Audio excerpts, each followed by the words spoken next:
Good morning and welcome to GH Today here on GHOne television. Of course, this is the best way to wake up in Ghana and beyond. It's a beautiful Thursday morning with so much to talk about, from politics to GHOne. And of course, the show from now till 10 a.m. is super packed with a lot of insightful interviews and conversations tailored to your specific needs. But this morning, the grand announcement. I'm not sitting here alone. I'm here with Serwaa Amihere. Serwaa, welcome. Thank you. Wow. It's good to be back. And it's good to have you on the set. It's good to have you with me, do this. You had to go there. So for all of you who kept saying, yeah, we missed you, well, I'm back. I told you that I was going to come back. Why did people think that I had missed me? The way I love you. No, you see, when people don't see you for a while, then a lot of assumptions, because you didn't put out any statement to tell us exactly why you were off air. Right. Yes. Well, I must admit that I've been gone for a bit. Yes. But thank God I'm back. I'm not leaving TV anytime soon. I actually love TV. You know, I've said this before, that I can be in a very foul, funny mood, but immediately you put the camera on me and tell me that I'm live, it just vanishes. And then when the anger comes back, unless the anger is uncontrollable or it's too much. But yes, it's good to be back. You're welcome. This is GH Today. Of course, my name is Serwaa Amihere, and I'm here with my favorite man to be on TV with, actually. There's Ibrahim, please, let me just say it. And there's Ibrahim as well. But you allowed me to enjoy my flowers for a minute. But enjoy it. Right. I specifically asked Joshua to come, and I'm happy to see you. At some point, I was going to be disappointed, but you showed up and you lightened my mood. So thank you very much for coming. I would never disappoint. But why were you late? You didn't sleep early. What were you doing? Okay, so I think that's a conversation for another Were day. you at Ridge Hospital? Please, I beg you. The last time I was Were you at Ridge Hospital? No, I wasn't at Ridge Hospital. I beg you. I've not lost any relative at Ridge Hospital. I didn't go there with any goons. I'm not at Ridge Hospital. Well, we will be talking about that on Inside Out today. I know that, in the past few days has been very topical. This morning, the Health Minister, Mensah, is expected to address the press on developments following that issue. And so we'll get into that. Ibrahim Al-Hassan, our producer, and the... Ibrahim is a lot of things. He wears a lot of hats. He wears a lot of hats. Ibrahim will join us, discuss this. And we have other things coming up on the show, but you're officially welcome. When we get there, I'll share my thoughts, observing from afar, this whole rich thing. But you're officially welcome. Let's begin the show with our quote of the day.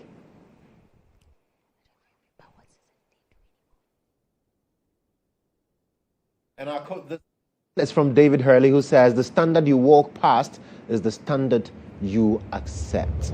The standard you walk past is the standard you accept." More often than not, people seem to welcome quite everything that is thrown at them, but you need to know exactly what you're for. And I recently discovered this: learn to say no. It doesn't make you a bad person. Yeah, I saw you write that, and it's basically, just saying that the things you accept or the things that you just allow to happen, that's what people will tend to do to you. Absolutely. So if someone is doing something, you don't like it, in every sphere of your life, it could be business, it could be friendship, it could be relationship, learn to say no from the beginning and make your, intentions, your dislikes, whatever it is, very clear. Even if it's religious. Yeah. Even at church, learn to say no. Yeah. Even in the mosque, at church, learn to say no. Okay. Because once you accept everything, that becomes your standard. Yeah. And that's what people will measure you by. Right. Yeah. And see you to be. That's true. Thank you very much, Pastor Joshua, for today's quote of the day. Let's now bring you the word of the day, kind courtesy, Lorraine. Today's word is squishy. Squishy. It's an adjective. If something is squishy, it is soft and easy to press. Let's give it an example. Harris likes to surround himself with stuff that are squishy.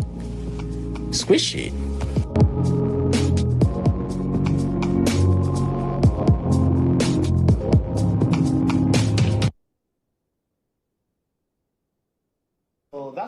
squishy. I don't know why I'm supposed to take this one, but it's squishy. Something that is soft and easy to press. And so Serwaa likes to surround herself with stuff that are squishy. What does that mean? Because from the know. example that you gave, I won't accept that. Joshua said, Lorraine, Joshua says he does not understand why you chose that example, because you could have used like so all right as we are continuing with the show, Joshua, Lorraine, Joshua says you should have used an example like the front part of a woman's body, that is like the boobs, because it's soft and it's squishy, it's soft to press.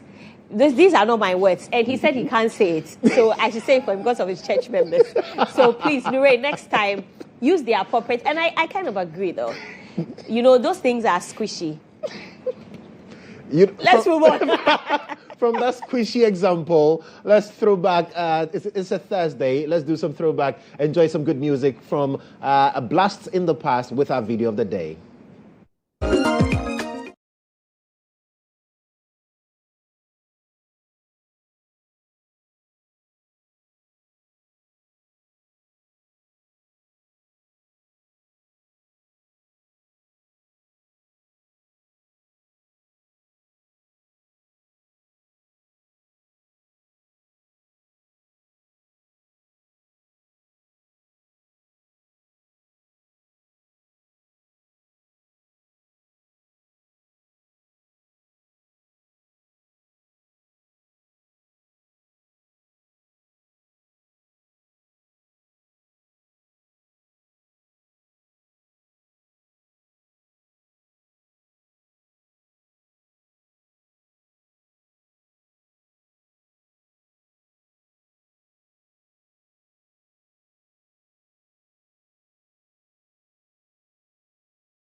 I love Okomfo Kwade. You know, I had the privilege of interviewing him when I was hosting Cheers many years ago. Okay. And, you know, he's such a talent. And because of Okomfo Kwade, I love the girl singing Famille, exactly. Right. Because I see so much of Okomfo Kwade in Famille. And it just hurts me how Kwade, you know, has become. But yeah, that's a conversation for another day. Absolutely. It's now time for Caught Today with the captain, Mutala. Mutala, morning. In-house lawyer. See who's talking. Guys, see who is talking.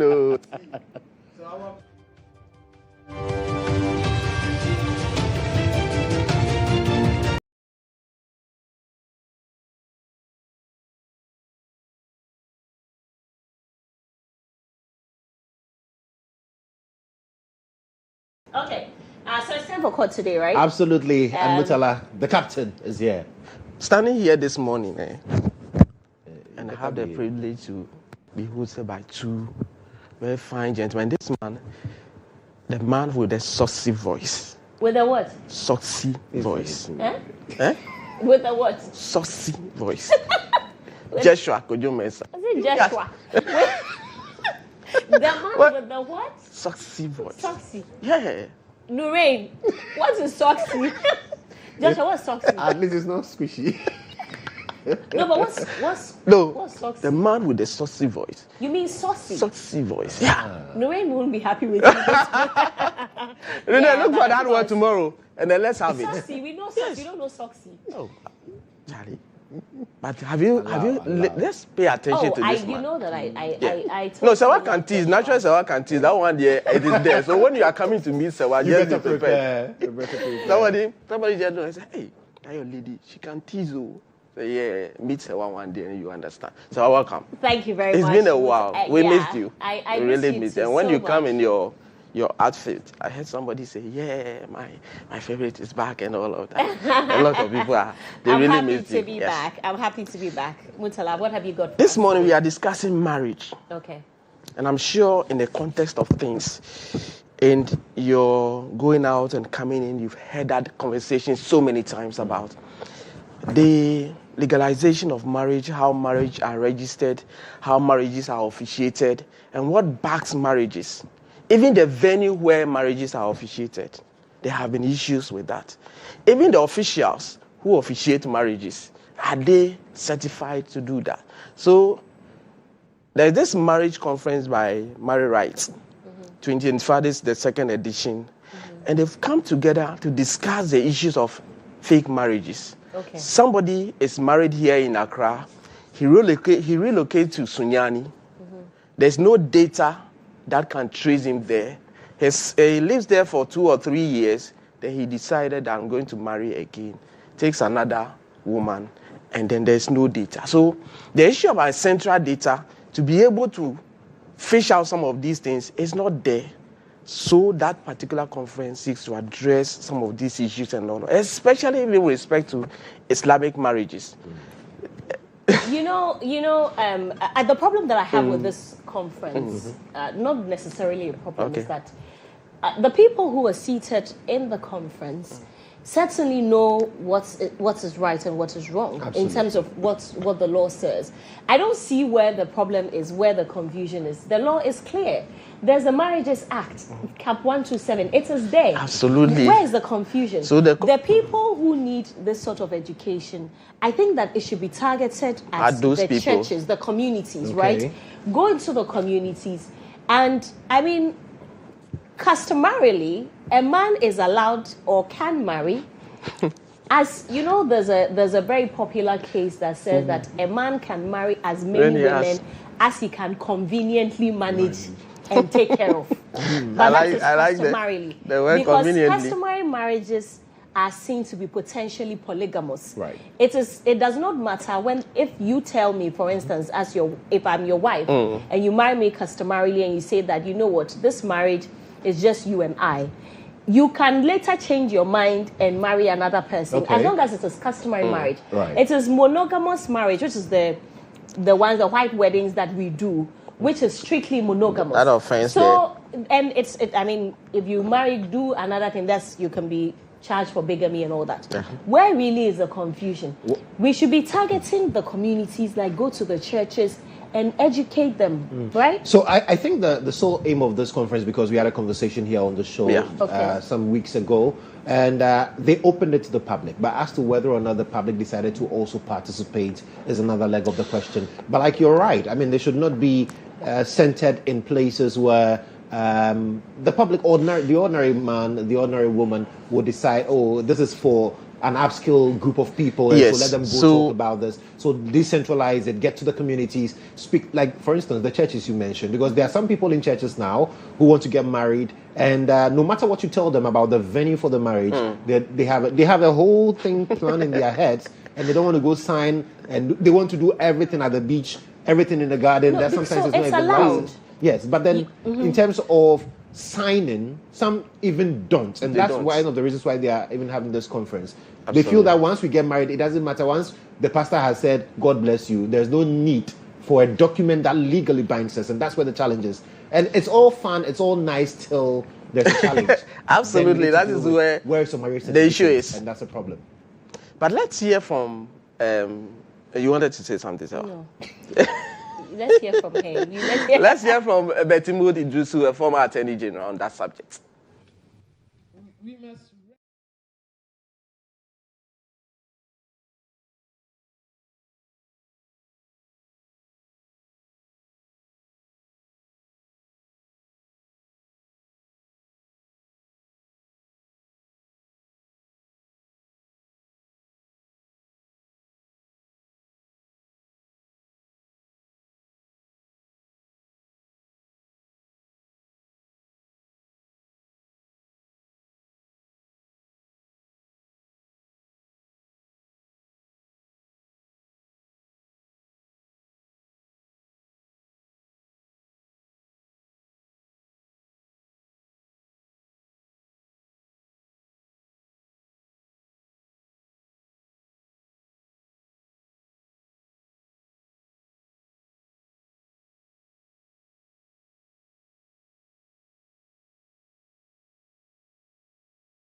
This conference call on the Ministry of Interior as a matter of urgency, the Ministry of Local Government, as well as the Local Government Service, to ensure that all the MMDAs in Ghana have the administrative measures for the registration of Islamic marriages and customary marriages in the country. So, Madam Betimood Idrisu, a former Attorney General, on that particular subject, especially with respect to the Islamic marriages. But let's hear from Nana Kwesi Boateng, MD of Ghana Publishing. There is a deliberate attempt, irrespective of what you do, to fake the Gazette, to fake marriage certificates. People need these things for purposes of traveling. They need it for purposes of, sometimes even for purposes of recovering dead persons' property and all of that. No matter how we try in the current dispensation, it's almost impracticable, to prevent everything. So much as we've taken steps to make sure, for instance, that the Ghana Gazette is now, very, very security embossed and is difficult to make, I think that we must add legislation. It shouldn't be practicable for somebody to hold a license to administer marriages and hold that same license without any check, without any reissue for 50 years.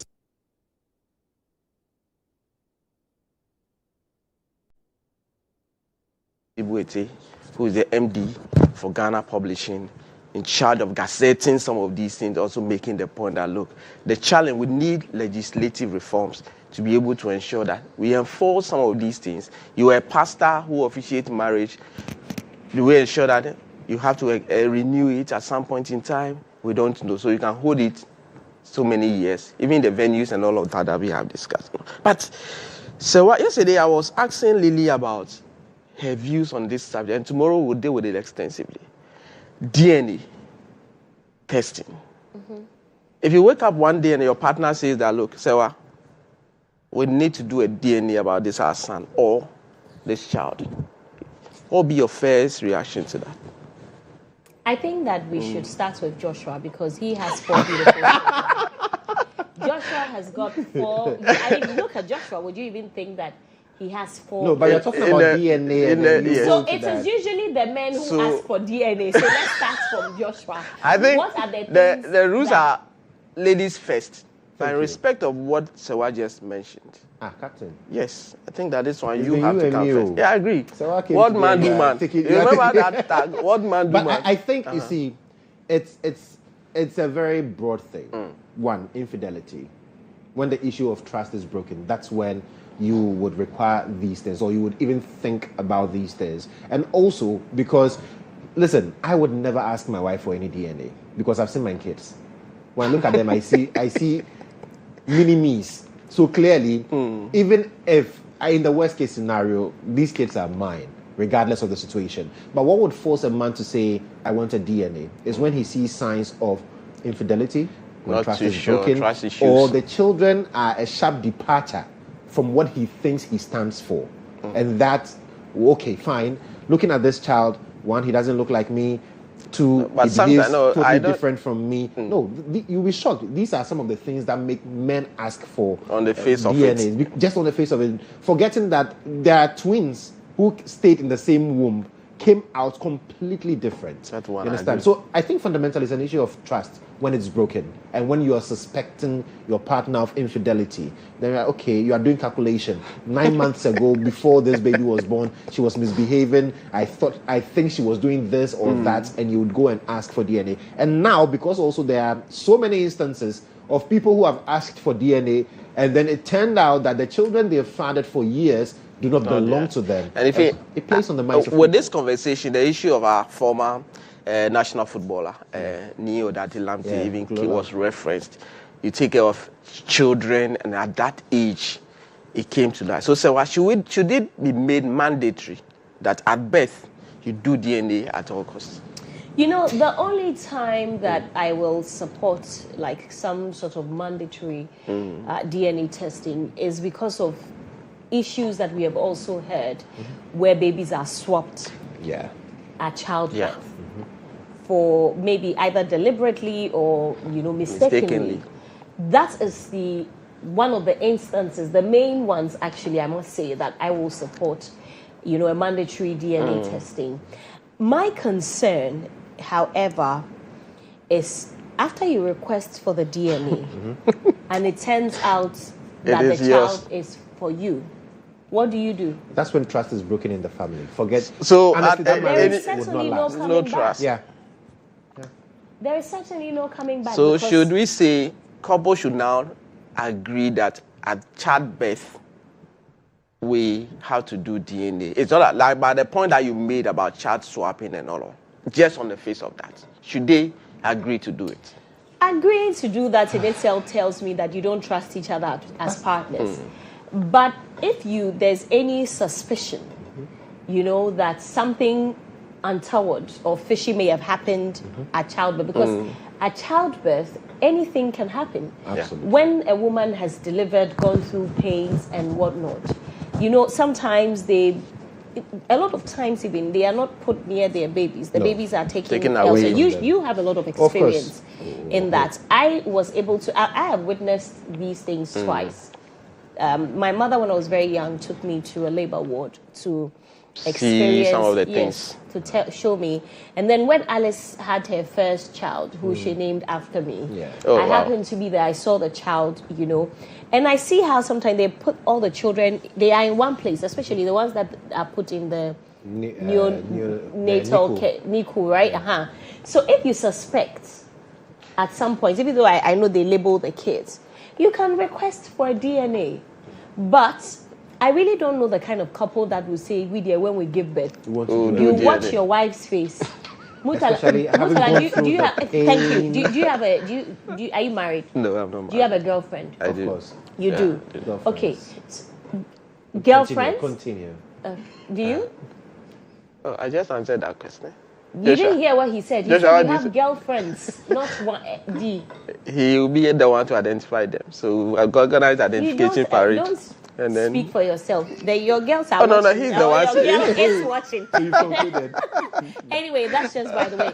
But I'm saying that even though I don't have a baby yet, I have experienced people who have carried pregnancies. Yeah. My sister, Alice, for instance, Joshua here has 4 experiences, 4 times 4 strong experiences. daughters. I cannot imagine a woman that will carry a pregnancy.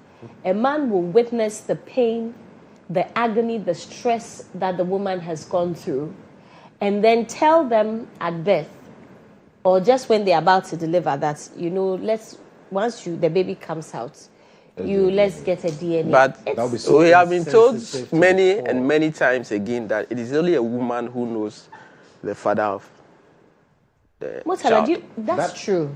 But that is also to suggest that the So woman is that trying brings to stress. question, Thank you. at what makes point no in time should we do it immediately after birth, or we should allow the child, all the parties to heal, the child grow up a bit, the mother also Murtala, recover from the labor Marriage ward? without trust does not exist. Thank you. And the issue of DNA breaks trust. Have you ever seen a couple that have gone through to do a DNA and they are still okay, and they are still a couple?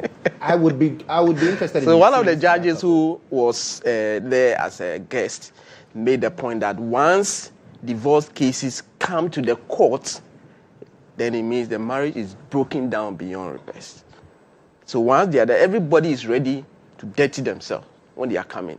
And that's the mindset. Because so as a judge, when you have such cases before you, you should have some level of experience, emotional intelligence to be able to handle situations like that. And she makes the point that sometimes people come, you know how sometimes our ladies who want to behave, you can really go naked, sit on the floor and start saying things. All At the those things. court. Yeah, all those things. In my case, when I see people like that, I allow them, just do, go. When you are done, you are emotionally, you finish expressing all, then now we can discuss the issues. And sometimes people want to cry, leave them, and then when they cry their heart out, then now they'll be ready for whatever conversation that. But it's an interesting. Take time. Don't rush into marriage. That's all I can tell people. Yeah. Don't say that, Joshua married when he was young, and so I'm also going to marry you. Joshua, that's why your name is Joshua, and mine is Mutala. Exactly. So I think people should stop, and we should stop putting pressure on people to get people. married. No, see, God did not create all of us to get married. I swear. That's the fundamental truth. If you get to do that, it's fine. But if you don't get to do it, that's not the measurement of success in life. There are people who have succeeded without marriage. Yesterday, there are people who would have been better off without marriage. They got married, and today it was everything a is mess. shut down. So I was having a let's take time conversation with with Nadidi, and it looks like society sees you as a responsible person when you are married. So what do you see? Do you feel the same way? No, not at all. I mean, I'm You have a different. I am the wrong person to ask that question because I don't conform with a lot of societal norms. Okay, like Joshua said, there are many people who would have been better off not married. It's not to suggest that I'm against marriage, not at all. I mean, I am in a relationship and I certainly will get married, but I also do. You are growing at your own pace. Certainly, I do not subscribe to That the pressure. kind of respect that people earn because they are married. Unfortunately, it's a society thing. Society has pushed that thing, shoved it down our throat, and we have accepted it. But with time, right? I feel like people are really getting it. They are discerning. We have a sitting vice president who is not married. She has accomplished many other things. It does not make her any less of a woman. And mind you, I know people will be watching will be saying she's not married. That's why she's saying that. I'm saying that I will marry. But at your own pace. At my own time. So I think that pressure from society actually leads people to. And so, as a bad young woman, a young man, don't let society dictate. Society will not pay your bills. There's a conversation I saw on Twitter recently about a young man who is earning 2,500 cedis every month, and he's about to get married. And it, sparked a whole debate on Twitter. How much? And, because of how vile Twitter has become these days. when I see some of these things, I just keep them to myself. But in my head, I'm like, you're earning 2,500 Ghana cedis. And they want to do a lavish. Apparently, there's a meal plan called 001. So no meal in the morning, no meal in the afternoon. You eat in the evening. You have no business. You have absolutely no business getting married at that age. You have no business. But then again, I must say, we are all very different. We all have different. And they can have a way around aspirations in life. If that is what rocks your boat, and you and your wife can manage with that meal plan, that is entirely up to you. Odo kakra, sika kakra. So that one can be the sika kakra. So the other part is also there in all of that. It's a very interesting conversation. Tomorrow we'll bring you the reaction from people or some of the people who participated, and you hear some of the concerns that we have raised here. You know, it's been, and the women especially. DNA issues, like, you know, what to end this conversation, right, Joshua Mutala, I would say that a lot of the times, in some few instances, you are unable to tell when a person is not straightforward before you get into the marriage, but most of the times the signs are there.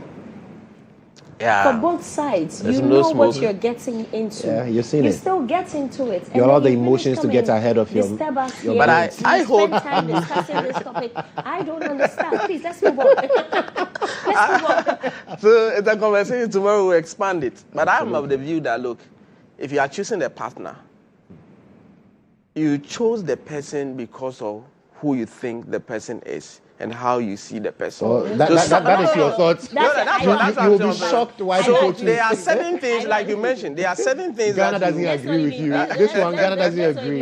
Those are my views. But let me land. When I land, yes, we have to go. That's what I'm saying. When I am choosing, choose for these reasons. yes. But people marry for different reasons. And that's how I said in my opinion, in me, what I do is that if I'm choosing you, then it is, regardless of what is happening outside, it is you have chosen. So I don't listen to the outside noise and all those things. But on my own accord, I look at the scenario, the situation, and examine, can I continue? Can I move on? If I can, I do. If I cannot, but not about things that are happening around. All right, Musala, thank Tomorrow, you very much. We'll continue. Did you speak at the marriage seminar? Thank you. That's Mutala Inusa, who is our correspondent. Stay with us. Ibrahim will be joining us very shortly for Inside Out.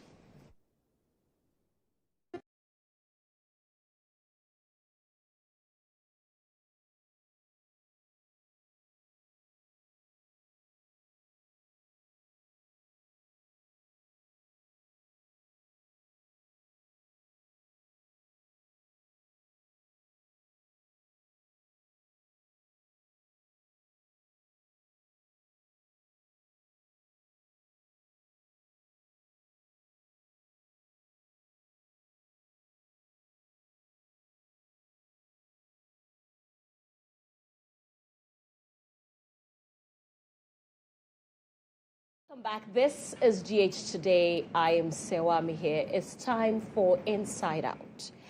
And Joshua, so we've been having this conversation on the show. Well, I haven't been here, but I've been monitoring on social media. There have been videos out. A certain activist stormed the Ridge Hospital, and I use that word very advisedly. I mean, everyone should know the story by now, right? I have been, to be very honest with you, though, very confused about the circumstances that took the young man called Raf to the hospital. I've seen people say that he hit someone with a motorbike and so took the person to the hospital. I've also seen people say that he was helping a friend to the hospital, and I really don't know the circumstances. But I must say, before I become sane, that it is absolutely wrong to film an entire emergency unit. If it is, you don't do that. Yeah. Imagine if, look, people were laying there. They were at their most vulnerable. Yes. Have you gone to the emergency ward before? I have. My wife has been there. The one at Ridge. When you go there, look, the first time I went there, I came back out and I was in total shock at the pain, the level of pain I saw people go through. Limbs almost falling off. Lord have mercy. And then you go in there with whatever intent, whether positive which could be you film these vulnerable people in your bid to send out a message. As for that, it must be condemned. But IB, I know that IB is actually, he knows the guy too. Yeah. Yes. What took him there? Well, so per the of the hospital, he had knocked somebody down with a motorbike. In the process, himself sustained some injuries to his fingers, 4 fingers. And so this is the episode that took him there. And according to him, when he got there for about an hour, not just him, there were many other patients who were there, and the health workers there, in his opinion, had not treated whatever was happening there urgent enough. And so he picked up his phone, which he almost all the time does. If you remember, in Parliament, I was in the middle of an interview with Dr. Stephen Amwa, Sticker, whom he had accosted in parentheses, before he entered Parliament. And in the middle of the interview, he came in and it degenerated into something else, of course, and that was on record. So he's an activist. And so every once in a while, he picks up his phone and he does videos. So at the emergency ward, he did same. And he was painting a picture of negligence, of lack of attention from the health workers there. Now, it is that per the accounts of the hospital later degenerated into other group of people storming the facility and then causing mayhem. There was a direct allegation that a health worker was assaulted. And yesterday on this platform, I was to find out whether the assault was done by Raf himself or the other men who stormed the facility. That answer we've not gotten yet. But we have access to a CCTV footage which is supposed to depict the assault. And I'm sure, consequently, we will have a look at it, right? But the bottom line is that, and I agree with all of you, that filming any part of a medical facility, and you see, when you enter the hospital, it is pasted on the walls that do not take photographs. So you have breached the hospital's own code that has been pasted on the walls that you cannot film, and you go straight to the emergency. And like Serwaa said, the emergency is where people are at their most vulnerable, because you are talking about a place where limbs are almost falling off. People are in excruciating pain they cannot even explain. Sometimes people even tear their clothes there because the pain they are going through would mean that they don't care who is around because of the pain they're going through. And so filming, especially in that section of a hospital, makes no sense. I agree. So his argument is that, first of all, he didn't assault anybody. And he said that time without number. And yesterday he actually did the video. And in the video he had indicated, he had actually dared the facility to produce evidence of any assault. He just doesn't say that he didn't assault anybody. He says no other person assaulted anybody. So what happened to the nurse? So two things, exactly. So was the nurse lying? Is the entire facility lying? Is the entire association of Ghana Registered Nurses and Midwives Association lying? Because as we speak, the 48-hour ultimatum that they gave elapses today, and I'm sure we'll be engaging them to find out the next line of action. Their demand was a simple one, that Raf must be arrested. Per the accounts we've been given, one individual has been arrested in connection with this whole fracas. But that individual, obviously, is not Raf St. Williams. As to whether the hospital is able to say that Raf was the one that physically assaulted the nurse, because he admits that there were verbal assaults. He admits in his video that, yes, words were exchanged in the process, and there was a verbal assault. In fact, so this footage you are watching is what has been released as the CCTV footage from the facility depicting the assault. So, and that's what we were looking at. So that's exactly what he did in the video, moving, pacing, and then the nurse in question is the one standing by the gadget you are seeing. Yes, that nurse you are looking at is the one that was allegedly assaulted. And so we will see the point of contact. Right? But this nurse, I don't know, I'm unable to tell if this is the nurse whose arm has been dislocated. I cannot immediately tell if it is the same nurse. I must say that, I mean, assault does not necessarily mean that you're beating up someone, yes. right? Absolutely. This certainly can be assault, but not Yes. that kind of assault that resulted in the said dislocation. Exactly. Also, this cannot be the only video Exactly. of him while he was at the hospital. Exactly. So I think that we must get, a longer version of the video. Absolutely. Appreciate exactly what happened. Yeah. And like I said, he must have sometimes when you go to these public hospitals, some of the things you see, it can be very heart-wrenching. Sure. And so it certainly could have been from a good place that he wanted to highlight the issues of negligence and delay and all that. Yeah. And we must also look at that side, in addressing. We have sat on this show, Yes. discussed many times how some Ghanaian nurses can be so nonchalant, see that a person is so unwell, they do not care, or whatever it is they are doing on their computers and on their laptops is so important to them than actually attending to the patients. So I can understand the frustration, but unfortunately, this video doesn't say much. Yes, and obviously this video will not result in a dislocation. And it's good that the minister has set up a committee. The committee has just 7 days to produce this report. In fact, the minister is addressing the nation on this matter at 10 a.m. this morning. The minister has equally gotten a flag and then taken some heat. Okay, so what happened on Monday was that Ralph himself went back to the facility, ostensibly per his explanation. Please, can you hold on for me? We need to speak to the Deputy National PR of the Ghana Registered Nurses and Midwifery Association, Mr. Philemon Japon. Mr. Japon, thank you very much for your time. You're welcome to GH today. Thank you, and good morning for having me. Great. We've been following the issues, and I know that you have as well. The young man in question that your institution asked that he will be arrested, you gave the 48-hour ultimatum, has said that he personally did not assault anybody to, get into that dislocation of the arm to the nurse. And we have also seen some footage from the hospital. I don't know what your immediate reaction to that footage is. Do you believe the young man? That's another thing, but I'm talking about the footage right now. Exactly. Whatever footage you are showing doesn't depict what transpired at the facility. I think there are more videos, there are more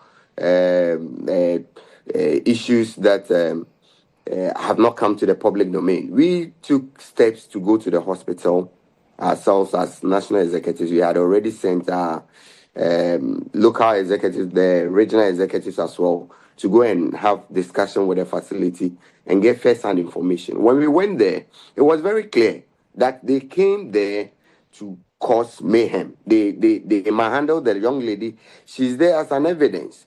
When someone has evidence that you have beaten me, or the person accuses you of beating him or her, is it not the police, is it not the court that will detect whether the person or the culprit actually did it or not?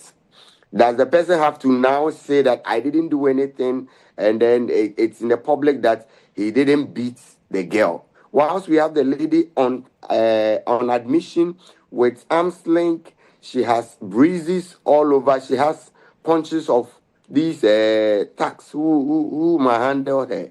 Okay, so let me get this straight, please. Were they thugs who manhandled her, or it was Ralph who manhandled her? She mentioned Ralph. She treated Ralph. She's not a kid, so she could see who she was dealing with. She saw Ralph. She treated Ralph, and Ralph was part of those who manhandled her. She mentioned that Ralph did this to me. You can watch in her video. She showed what Ralph did, and then the others hitting her from behind, attacking her, beating her. She had to dodge some of the blows before, she was able to free herself. Then she realized that she had a dislocation of the arm. All right. And so has an official complaint been made to the police? Sure. From the facility, we spoke to the medical director, who said official complaints was made to Adapaka police station. And I think the following day, and they were hoping that the gentleman will be picked up and there will be arrest.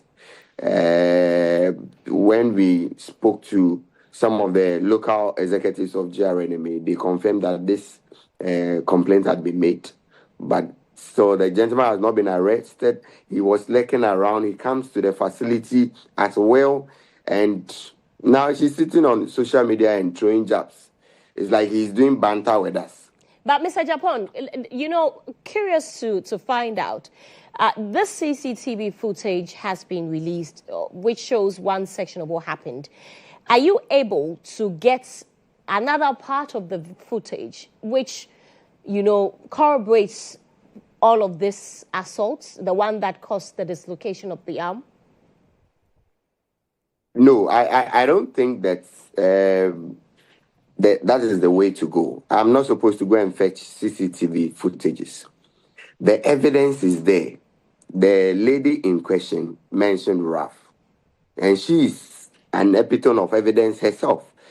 She has the abrasions, she has the bruises on her body to show. When we talk about assaults, when there is the least touch, without how do you call it, consent of the individual can constitute an assault.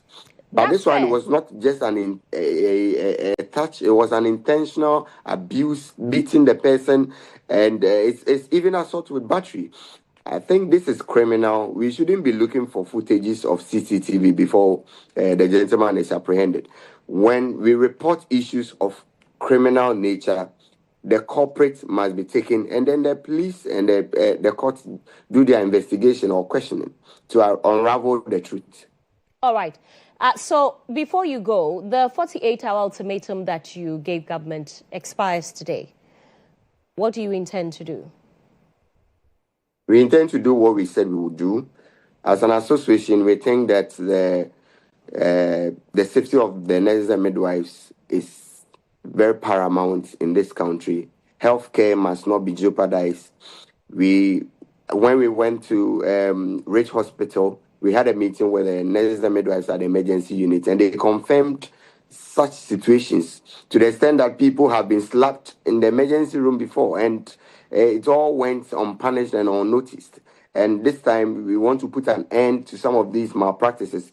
It is not only happening at Rich, it's happening at different hospitals. We cannot continue to be lawless in this country. We think the gentleman must be apprehended. If not, the labor law is very clear on that in section 119, if you are in your workplace and you feel unsafe, you have to remove yourself from the premises.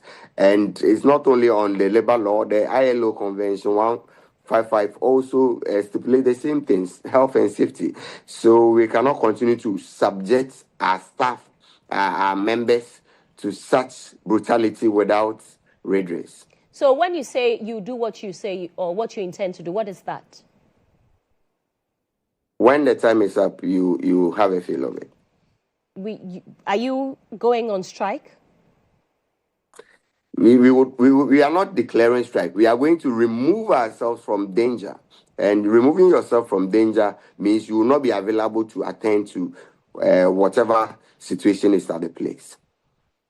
Okay, but I mean, at the end of the day, you want to protect the nurses, but I know that you also care about the patients who come in day and night.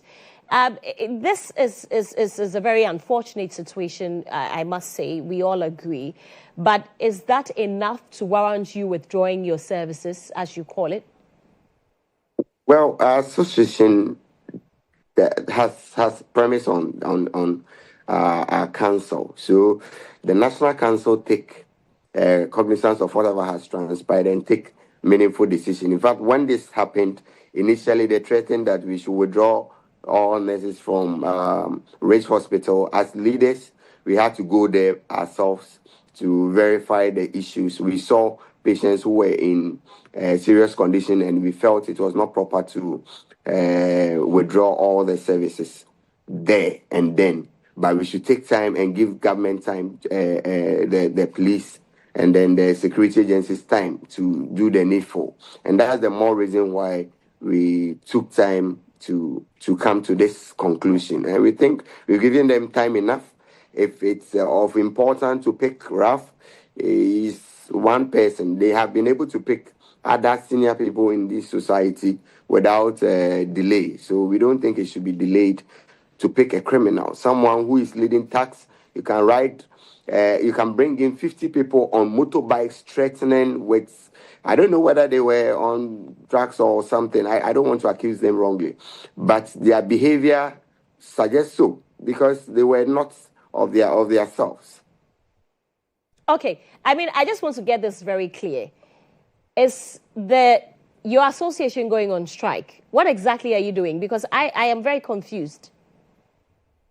My dear, don't worry. The 24-hour, the 48-hour ultimatum will soon be clear. We will stipulate the roadmap clearly, and you will get the wing of it.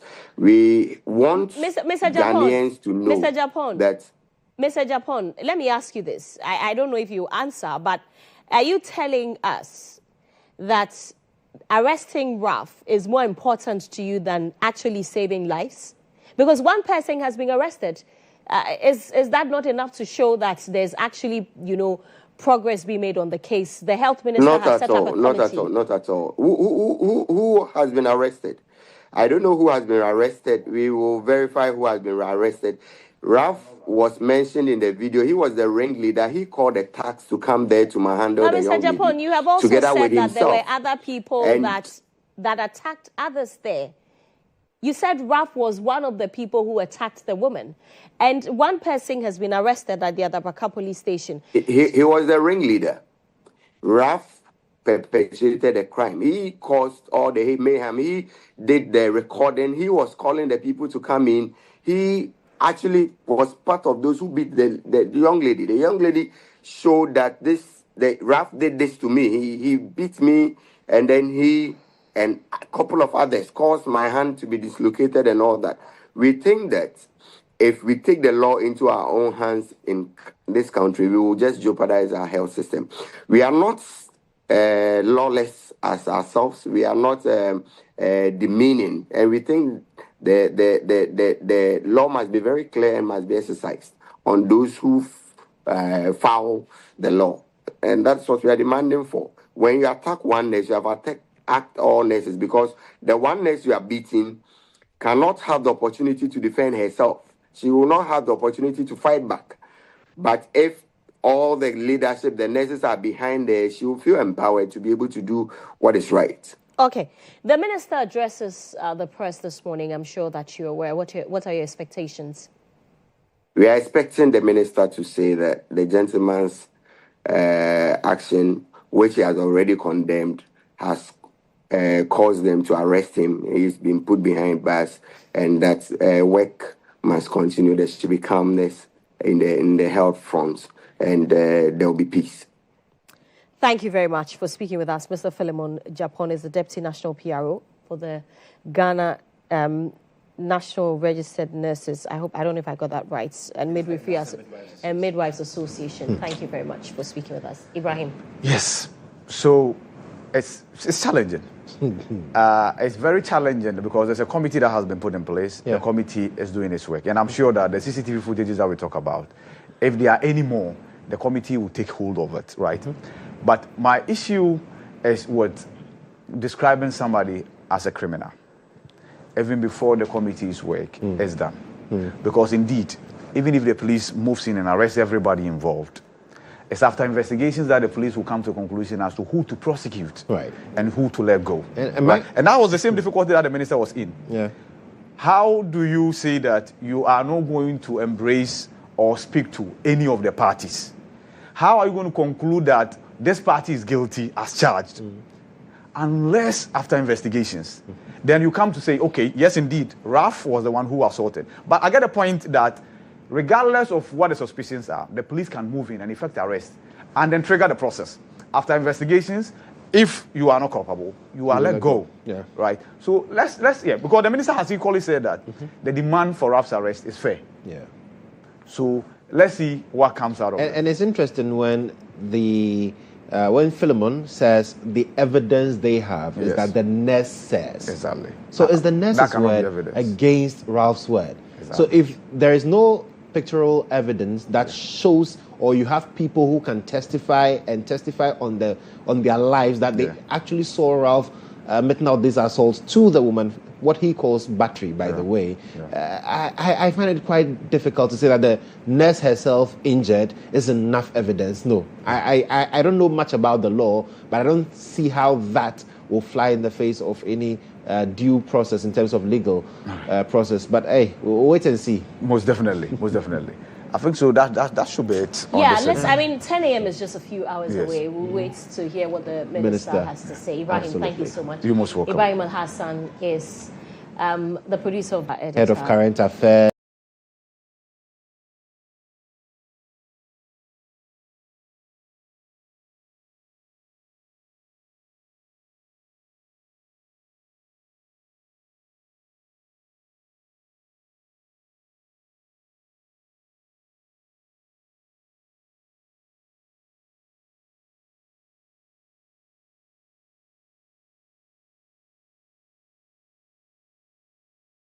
As producer of SOA.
Welcome back to the show. This is GH Today. I am Serwaa Amihere. It's time for the breakfast review. And this morning, I'm joined by Hamza Suhini Esquire. He's a private legal practitioner and also a member of the NDC's communications team. Good morning. You're welcome. Thank you, Serwaa. And Richard Ahiagba is the director of communications for the NPP. Richard, good morning. You're welcome to the show. All right.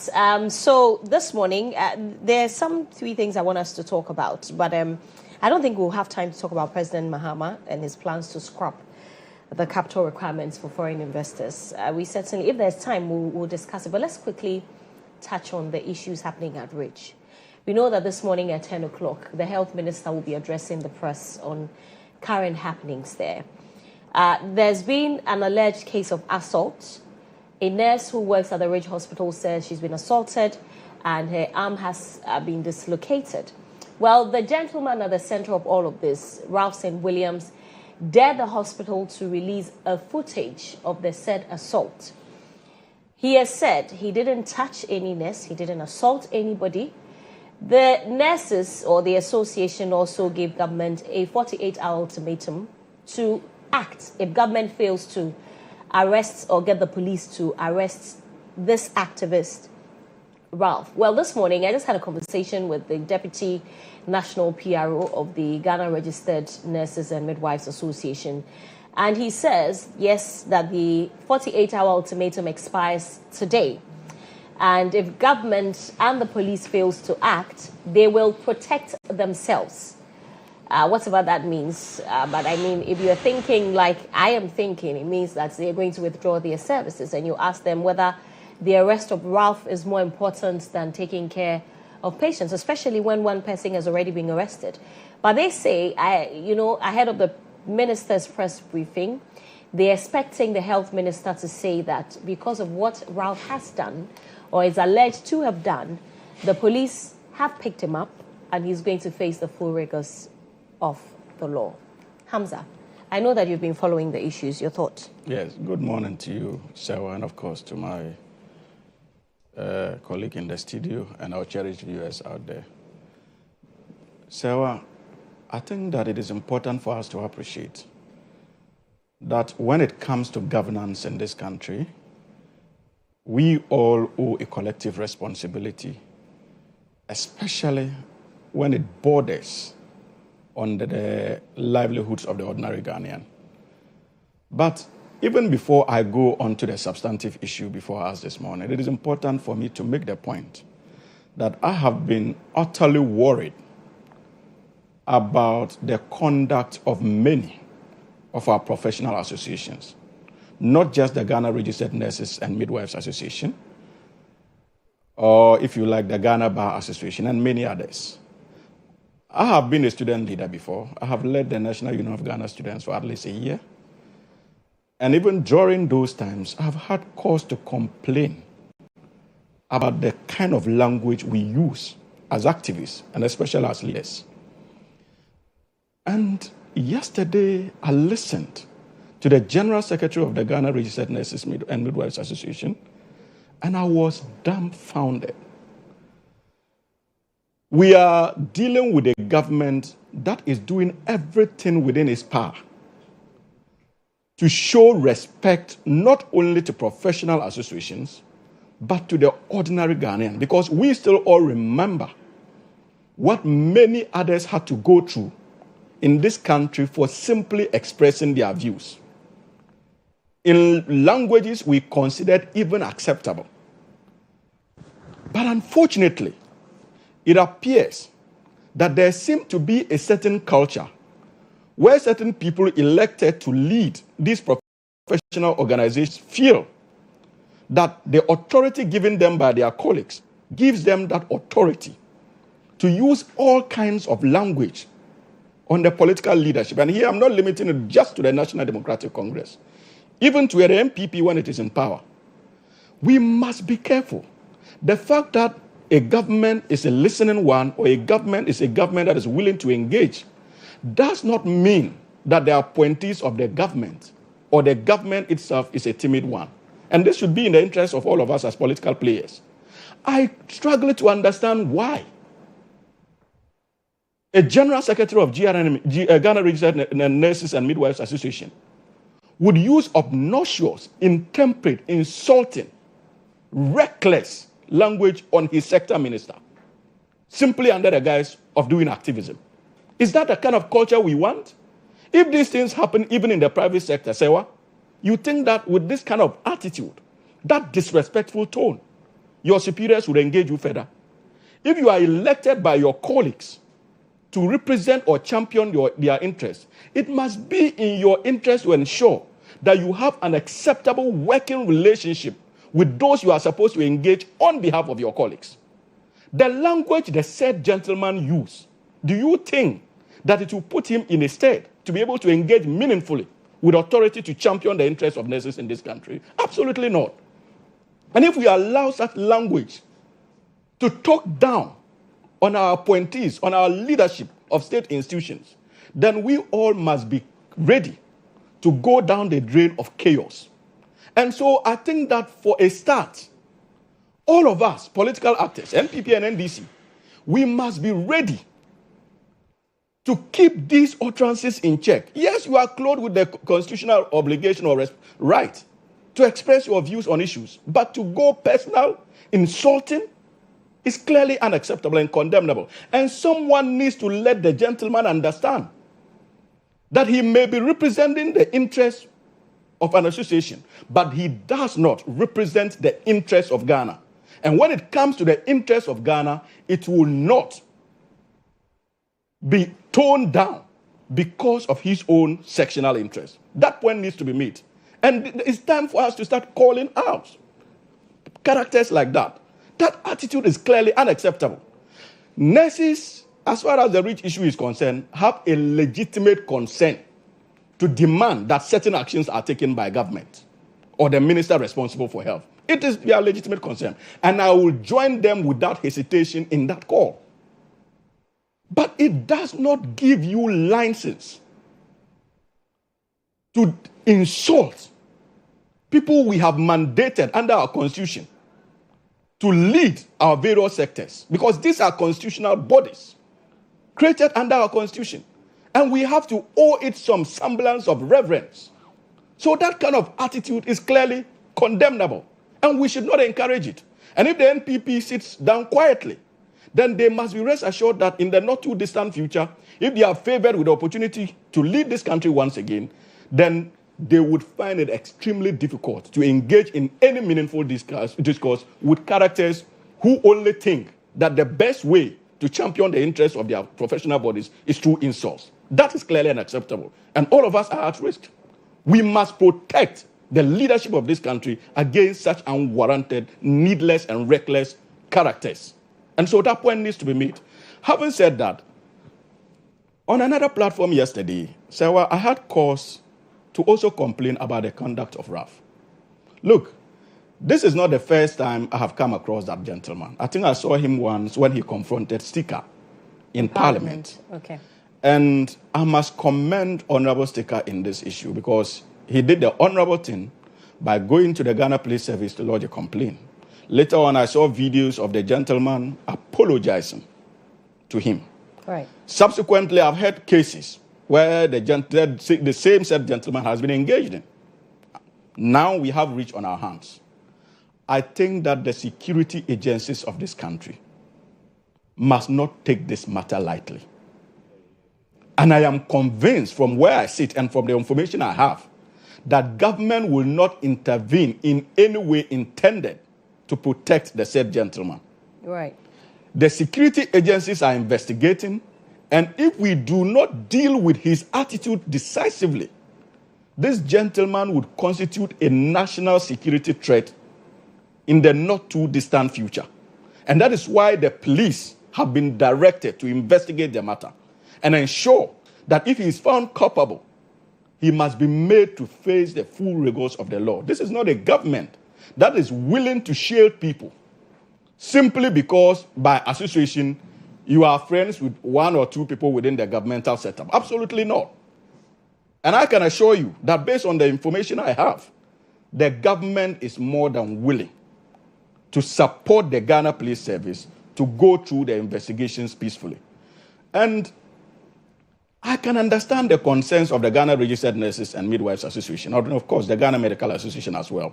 Like I indicated in my opening remarks, it is within their legal remit and democratic right to make such demands. But I would want to throw in one caution, in the sense that I am a little bit uncomfortable, and I have been very consistent with this position, especially any time there's an issue. It appears that the only way out to the GMA and the Nurses Association always has to do with strikes. And so, well, we are talking about human lives. Yes, what happened to the nurse, clearly condemnable, especially considering the fact that we are talking about a lady, an assault on a lady, unacceptable. But it does not mean that the only way to get the institutions of this country to work and to respond to that issue is a declaration of a strike action, where many people, because of their inability to access healthcare, would possibly end up dead. Is that the kind of imprint we want on our conscience as a country or as an association, especially when it comes to GMA and the Nurses Association? These are some of the questions we should be interested in. And I think that this attitude of always resorting to strike action or threats of strike, especially when it comes to our health providers, is something we all must be concerned about, because it is not politics. It is about the livelihoods of our people. And so there must be a better way to hold government to ransom.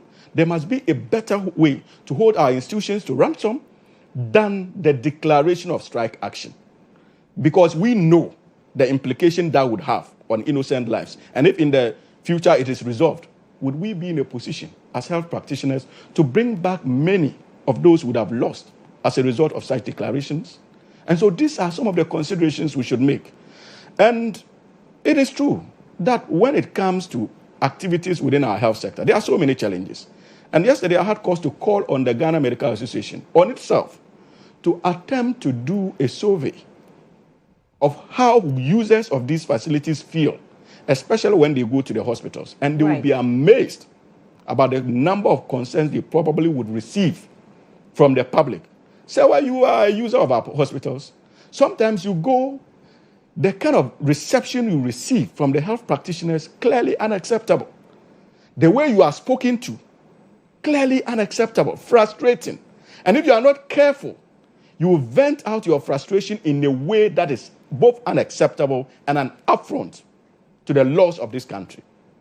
So the GMA must be conscious about ascertaining the views of the Ghanaian public, especially when it comes to access to these health facilities, so that we can work together in the collective to see how we can better serve citizens of this republic when it comes to health delivery. That should be another focus of the Ghana Medical Association. And I think that if they drive that agenda, the central government would be more than willing to support, to ensure that the needed reforms are seen through when it comes to health delivery in this country. So, as for the press conference that the minister responsible for health is coming to address, in tandem with the principles of accountability and also keeping the people posted when it comes to issues confronting his sector. And I respect that opinion. But, Serwaa, once again, the fact that you have a minister who is listening, who is trying very hard to be responsible in his engagements and respectful, does not mean that the minister is a timid one, or is a minister you can take for a ride and say all kinds of things against simply because you are championing your association's interest. We must be decorous. We understand the responsibility of public office. So when we are decorous in our engagements, it does not mean that we are weak. It is simply because we understand that sometimes the frustration of the Ghanaian people can lead them to saying things that are unacceptable. But when you are a leader of an association, much more is expected of you. And the Ghana Registered Nurses and Midwives Association and the Ghana Medical Association themselves must be concerned about the conduct of this General Secretary, because it poses a threat to collective bargaining and engagement, especially when it comes to engaging with central government. And they must be careful. Is it about meeting their demands or simply electing a character who is out of control and who may not be able to effectively engage with state authority to secure them what they truly need to better deliver? I had a number of calls from many health practitioners. I think 2 doctors called me on my way here, clearly outraged by his modus operandi and the language of the General Secretary of the GHOne. And these are things we must be bold enough to publicly condemn, Serwaa. And so on that note, I want to assure them, based on the information I'm privileged to have, that this government will not shield Ralph. Indeed, as far as I know, he's not a member of the National Democratic Congress. And even if he were one, we would have done everything within our power to ensure that he's subjected to the laws of this country without any preferential treatment as far as the laws are concerned. So they should be patient and understand that this is not a government that will take them for granted. This is not a government that would allow the purported assault to go to rest. We would rely solely on the investigations by the CID. And if there's the need for prosecutions, why not? The police is clothed with the legal authority to ensure that the gentleman is prosecuted. But like I said, finally, my appeal once more. The language is important. We must be temperate, because sometimes when you are given the opportunity to speak on radio, you must be an example, not only to the association you represent, but to a very large extent, the people who are listening to you. That respect must be given. And I think that this General Secretary of the Ghana Registered Nurses Midwives Association is making it difficult for the association to secure what they need from central government. All right. Mr. Ahiagba. So, good morning. Good morning. And good morning to Hamza, who has done a good job, except a slight disagreement with him on how spirited he is against the General Secretary of the association. I don't think I listened to him. I've not listened to the interview you are referring to. But granted that you've heard something that is completely unacceptable, I just wanted to make the point that notwithstanding your apprehension to his, conversation and how he may have reacted to the minister, it shouldn't invalidate the call. It does not, absolutely. The association to say that something ought to be done. Yeah. There's a clear basis for the anger, because the police have shown themselves not to be willing to do what they are supposed to do. Nobody should issue them ultimatum, either to them, the police, or to the government, in order for them to act. The police should not sit and expect the government to signal them, oh, this one, go and prosecute that person or investigate him. They should do their job. They know their job. They should do it. This general lack of activity in the police. We're still talking about Abdulkumanov. They say, oh, we have 2 people. We have all the people on camera. Why is it that only the police can't see the people who are offending? When it has to do with people with leanings towards the government, they can't see that one. But when it comes to a young man, say Obama, Fanti Comedy, and some women or young ladies who are participating at democracy or TikTok and social media, they know where to find them, break down their doors and pick them out. What's the deal with that one? But there were people who were practicing democracy and they were arrested as well. But I'm saying that people who are offending democracy in Abdulkumanov on TV, on video, they can't find them.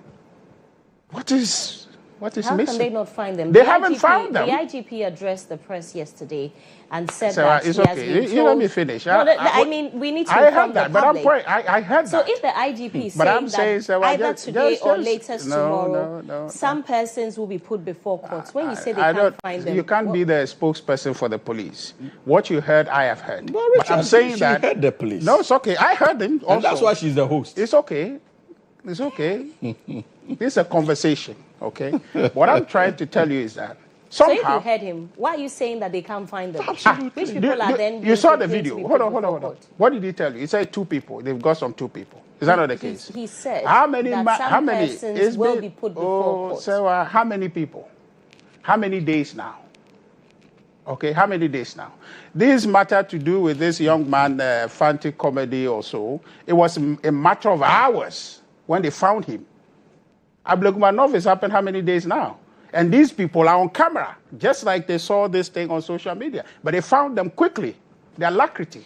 They found them and interdicted them or arrested them or interrogated them for days. But these people were offending democracy openly, and they're on TV, on camera. They can't find them. You understand? So I'm just saying that. No, so that is not even the point. 8 people will be put what he has said, I have seen after how many months, and I'm just saying that. But does it matter? Well, it matters. The people are going to be put before court. Okay, no, okay. It matters because people are losing confidence in the police.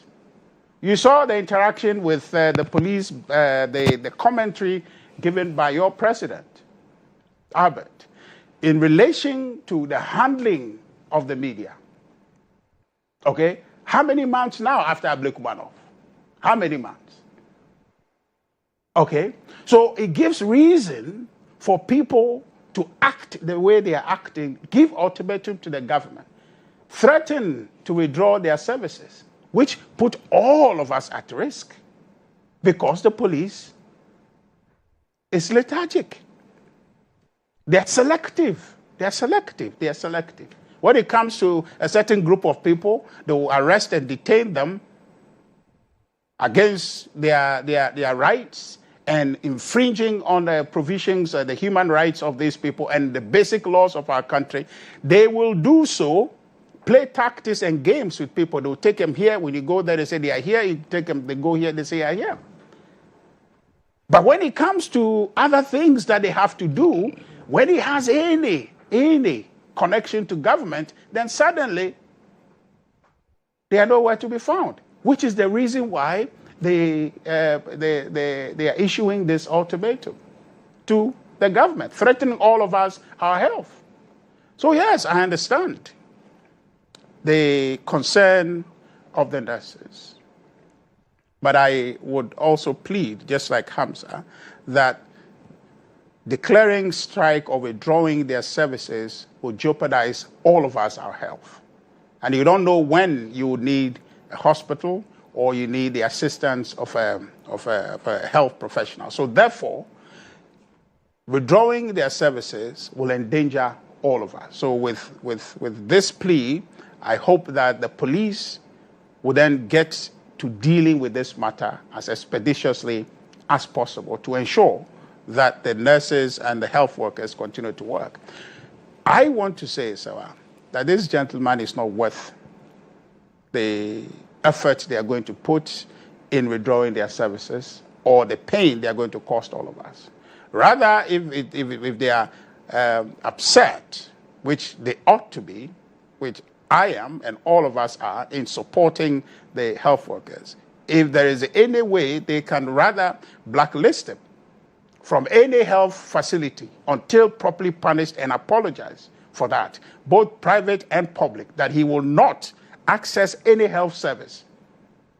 Insofar as this issue remain undealt with, that would be a better way rather than withdrawing services for innocent Ghanaians who are themselves conducting and compliant with the processes at our hospitals. So rather, that should be the approach to deal with this young man. I really don't want to give him too much airtime by way of talking. His behavior is completely obnoxious, unacceptable. I don't know where in the world he thinks that that behavior is acceptable. I may have seen him in other instances just on the street, accosting and terrorizing people, abusing people. I don't know who gave him that right. And what gave him the impetus to think that he can abuse people in that manner? So this is not, rage is just probably something that has come to national attention, but he's on a daily basis just harassing people in the country.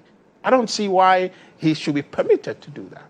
So for me, I think that rather he should be the one blacklisted. No Ghanaian should suffer any consequence for his foolishness. Okay? He should be blacklisted to any hospital or health center or anywhere, public or private. He shouldn't be attended to, so that they can learn. But that will be a breach of his... Well, I'm saying that because they are threatening to withdraw for all of us, so they should withdraw for him alone, because he caused it. We didn't participate in any of the foolhardiness that he demonstrated, but he should be the one to suffer the consequence. So the police, they must act. The association, they must be a bit considerate. The challenges in the health sector, Serwaa, is daunting. That's why I think I sympathize with the minister, even though I felt a while ago that we need a bit more energy in that ministry. But when you say you need a bit more energy, what does that mean? I won't say too much, but we need a bit more energy in that ministry. In addition to that energy, we need funding. What kind of energy? So that will create a whole different conversation. But I think that energy needs a certain leadership that's not present there now. Are you saying that the current minister cannot lead or is not doing the job well? So you can't put your interpretation on it. But I'm saying that. Why are you afraid to express your opinion? No, I'm not afraid. You brought it up. I'm not afraid. But the point. So state it. I'm not afraid. So let me focus on the matter before us. That's a separate conversation. But you're saying that because there is a matter before us. He's the minister responsible for that sector. You think that he doesn't have the energy, doesn't have the leadership for that sector? Well, you be the judge. I don't think so. And so they are cash-strapped. Their releases are not coming. The government strategy of achieving a certain budget target and then also to achieve a certain unrealistic fiscal targets they've set for themselves and then create the impression that they are managing the economy better artificially, constraining legitimate expenses that ought to go out there, is affecting the sector. So when you look at that situation and the frustration of the workers, which then has come to light in relation to what this gentleman has created at Bridge Hospital, I think that we need the government to take a look at its funding of our health sector to ensure that our health workers are given the needed tools, they are motivated appropriately to be able to provide the health outcomes that Ghanaians deserve. On that basis, I think that the government must take action, not only in ensuring that this gentleman is prosecuted, but also ensure that the health sectors or the health sector is properly funded to be able to provide the needs of Ghanaians, because that is a problem. You go to a typical hospital today, they are short of many, many, many things. Okay. So these shortages are creating difficulties for workers, frustration. They're having to manage and adjust such that you can have instances that the young man or people have concern to complain about that escalates to the level that we saw at Ridge Hospital. Ridge Hospital is just giving us an indication of the problems there, deeper problems. You go to other places, it's bad. So I think that that needs to be addressed, and hopefully our health sector workers would have a better, support from the government that they are currently having. And I want to reiterate. These problems have always existed, haven't they? Well, if they have always existed, we have to talk about them so they are resolved. Okay? I am talking about a situation where you have ministries are not getting releases that they are supposed to get. And that's the fault of the minister?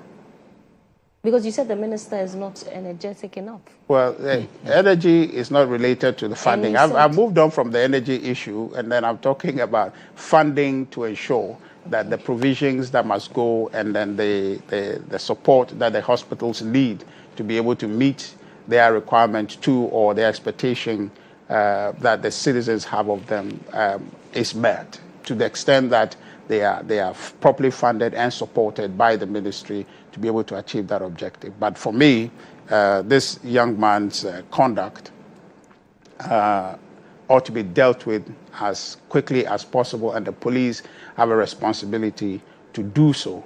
and not to get to the point where the association would probably withdraw its service, which for me is something that would be catastrophic for all of us, and rather the police simply just doing their work would save all of us the pain that would be visited upon us if in case they go ahead to withdraw their services. All right, let's move on. I just needed your comments on this.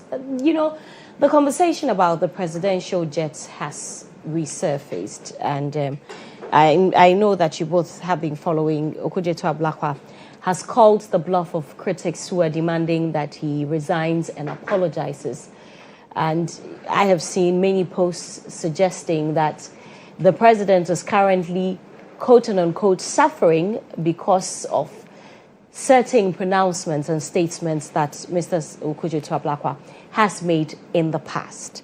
And, you know, he has said, and I quote, that he owes no one an apology for leading this consequential and noble oversight to protect taxpayers. And this is a legacy I will forever cherish. This comes after the ranking member on the Defense and Interior Committee of Parliament, Reverend GHOne Kodjo, called Okudzeto Ablakwa to resign, apologized to former President Akufo-Addo, and supports the acquisition of a new presidential jet. Well, he's responded, and he says he owes no one an apology.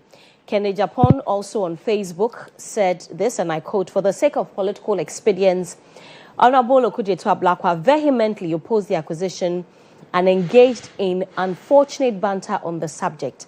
He said that Okudzeto Ablakwa must bow his head in shame, apologize for his unwarranted politicization of issues, and disservice to our dear country. Now, I'm going to start with you, Hamza, on this one. I want to understand what the NDC's policy on presidential travel is, because we've been told that the president had to wait in Dubai for 22 hours, you know, compromising the security of the president, when he could have just chartered a flight. But because of how we have politicized the whole presidential chartering as a country, our president is having to suffer for it. That is not accurate. Even which one is inaccurate? These both claims about security threat to His Excellency the President in Dubai and issue about politicization of JET on the part of the National Democratic Congress. I think that it is not accurate. But even before I come to respond to that, with your permission, I think that it is only fair that I respond to two major issues that Richard raised as far as the health sector is concerned. Please, first, quickly then. Yes, first, I think that had to do with his unsubstantiated position on the Honorable Akando.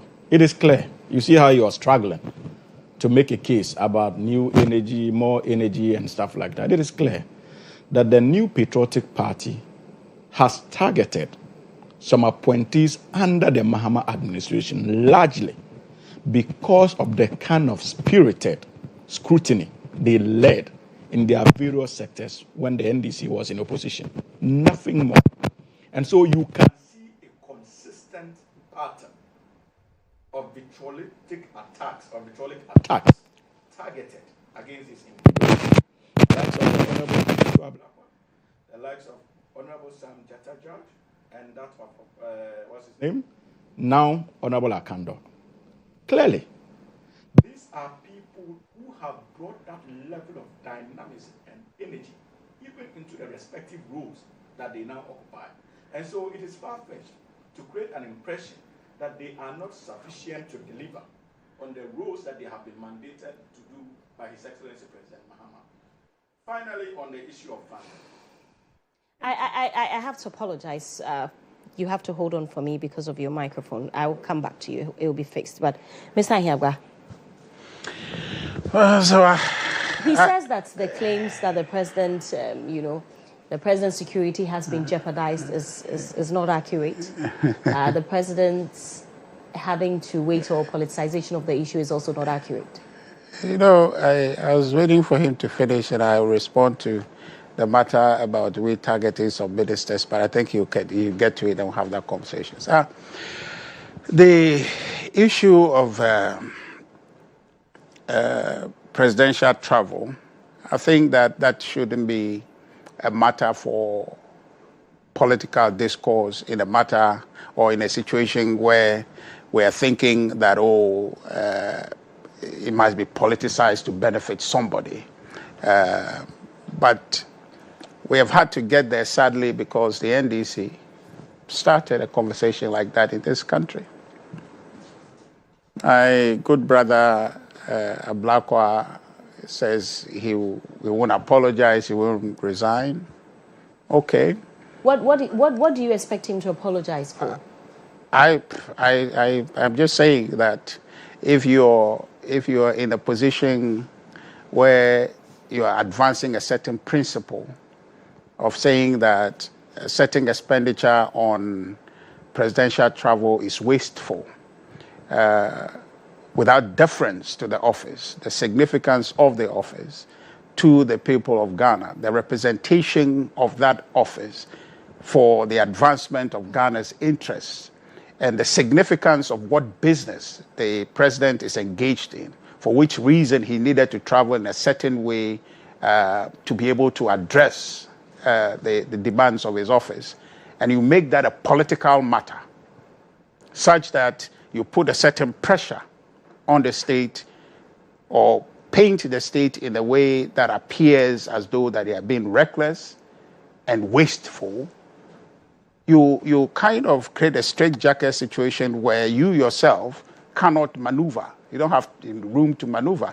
When you have to do that all-important task of securing the president's security and ensuring that he is flexible and able to meet the demands of his office. And if you have created that impression and you're in government, and for some reason, my understanding is that the president went to Japan, not on a chartered flight. That's a report I am seeing, but the counter report I'm hearing, I think Madame Joyce Bauer posted something like that. Nobody traveled on a private jet and all that. But the point I am trying to say that, why not, if it is necessary, based on what you are saying, the constraint and the difficulty in travel. I don't think that as a country we should reduce ourselves to a place where our president's travel is become a matter of political discourse, such that it constrains the flexibility that is required to be able to get him from A to B, to be able to address national matters that externally or internally, to be able to ensure that the business of state is taken care of properly. So if he has created that atmosphere in this country, that it is sinful for the president of the Republic of Ghana to travel on a chartered flight, which he had not shown us that travel is needless and that has no implication for the development of the country, except that he feels that the cost involved in achieving a certain significant task for the country is wasteful, then today the chicken are coming home to roost. And that, if he needs to repudiate his own stance and eat humble pie, I think that is an honorable thing to do. But if he thinks that he's not going to do, he's not going to apologize because he still holds that position, what that means is that he's going to constrain his own president. He's going to constrain the operation of this president because he cannot continue to hold that principal position and be part of this government and watch the government provide deservedly a means of transport for the president that I think that he deserves and ought to have because of how demanding, the state business could be and the extent of travel that the president has to undertake. Because he won't apologize, the president can't do it, because if he does it, we will criticize and ask for the leveling of the standards, because you can't create one standard for a different one government and then be part of the same government that is doing worse. So for me, I think that he ought to eat humble pie, apologize, and then let's move on. And he himself indicated that if that ever happened, he will resign.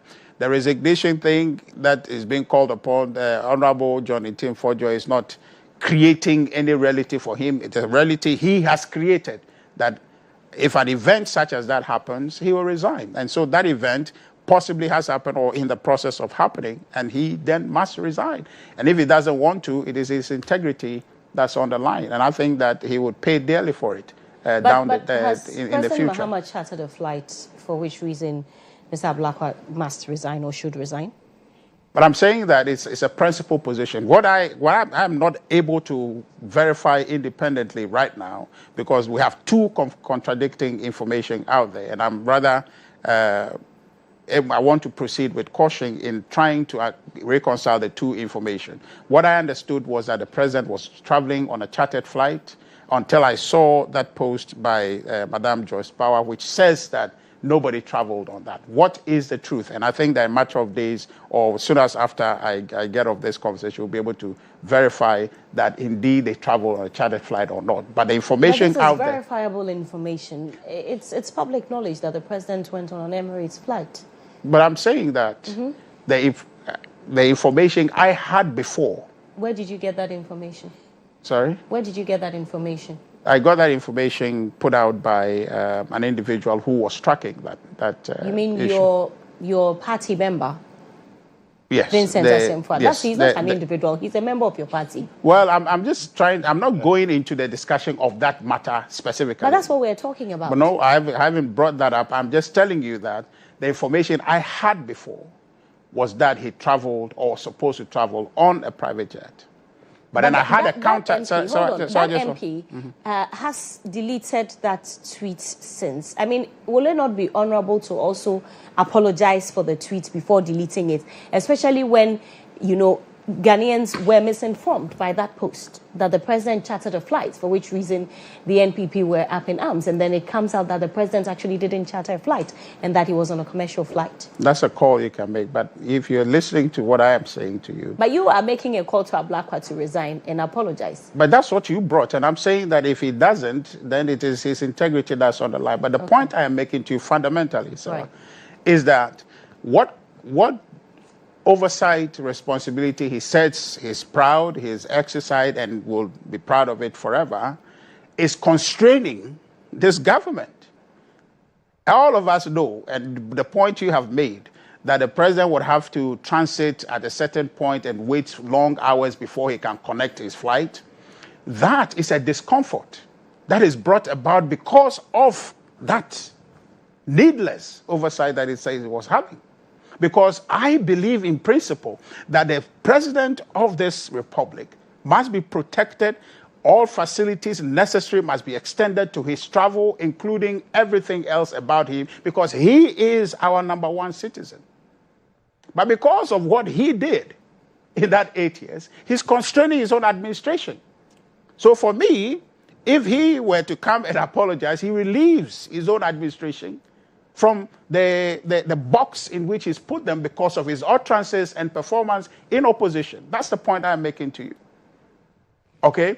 That if he were to apologize, he would have opened the way for our president to travel in certain deserving comfort, to be able to attend to state business, okay, with the speed that is required, to save him and all of us of the stress and possibly the long hours of waiting to connect on a commercial flight.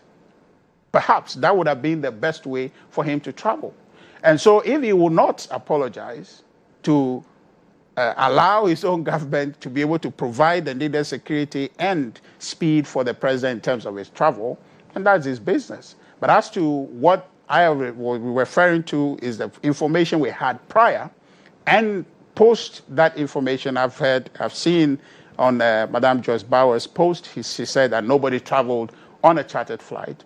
That's a new position that I have gotten based on her post. But before I had that initial information, I believed it until that new counterfact was provided. But the principal position for me is that, one, we need our president to travel in a certain way.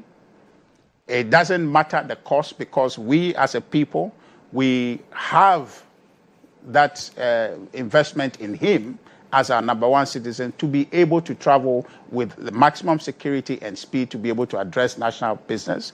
And so if it means that he must travel on a chartered flight, that must be provided for him, because he's not traveling in luxury, or he's not travel for frivolous reasons. He's traveling to bring certain returns to the country. And so that requires certain investment for him to be able to do so in reasonable comfort. So for me, I'm not opposed to that, except that the NDC politicized that privilege for a president in the previous administration. So they themselves are constrained by the conduct and by the means through which they come to power. And that's the problem that Ablakwa faces. That is why I think he should apologize, to free his own administration, to then be able to provide the president with what traveling means he deserves. Okay, Mr. Yang, but before I come to you, Hamza, I want to read another excerpt of Mr. Ablakwa's tweets this morning. He says on point number 12 that it ought to be recalled that when I filed parliamentary questions on the status of Ghana's presidential jet in June 2021, both the former Ministers of Defense and National Security confirmed that the jet was in great condition and was airworthy.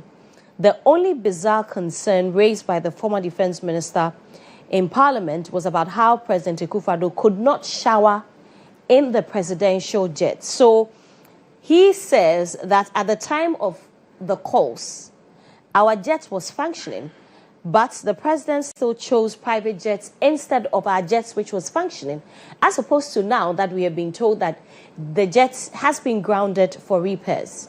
Which year was that when he filed the question? In June 2021. June 2021. So in a matter of 3 years, the plane degraded. Its state just degraded over 3 years, especially when they are claiming that Akufo-Addo was not using it. So the plane was just sitting there on the tarmac and was completely just degrading. Is that what you're trying to tell us? You see, we need to move past all these skirmishes. The reality before us is that... Why, if the jet was functioning, why wasn't the president using it? Which president?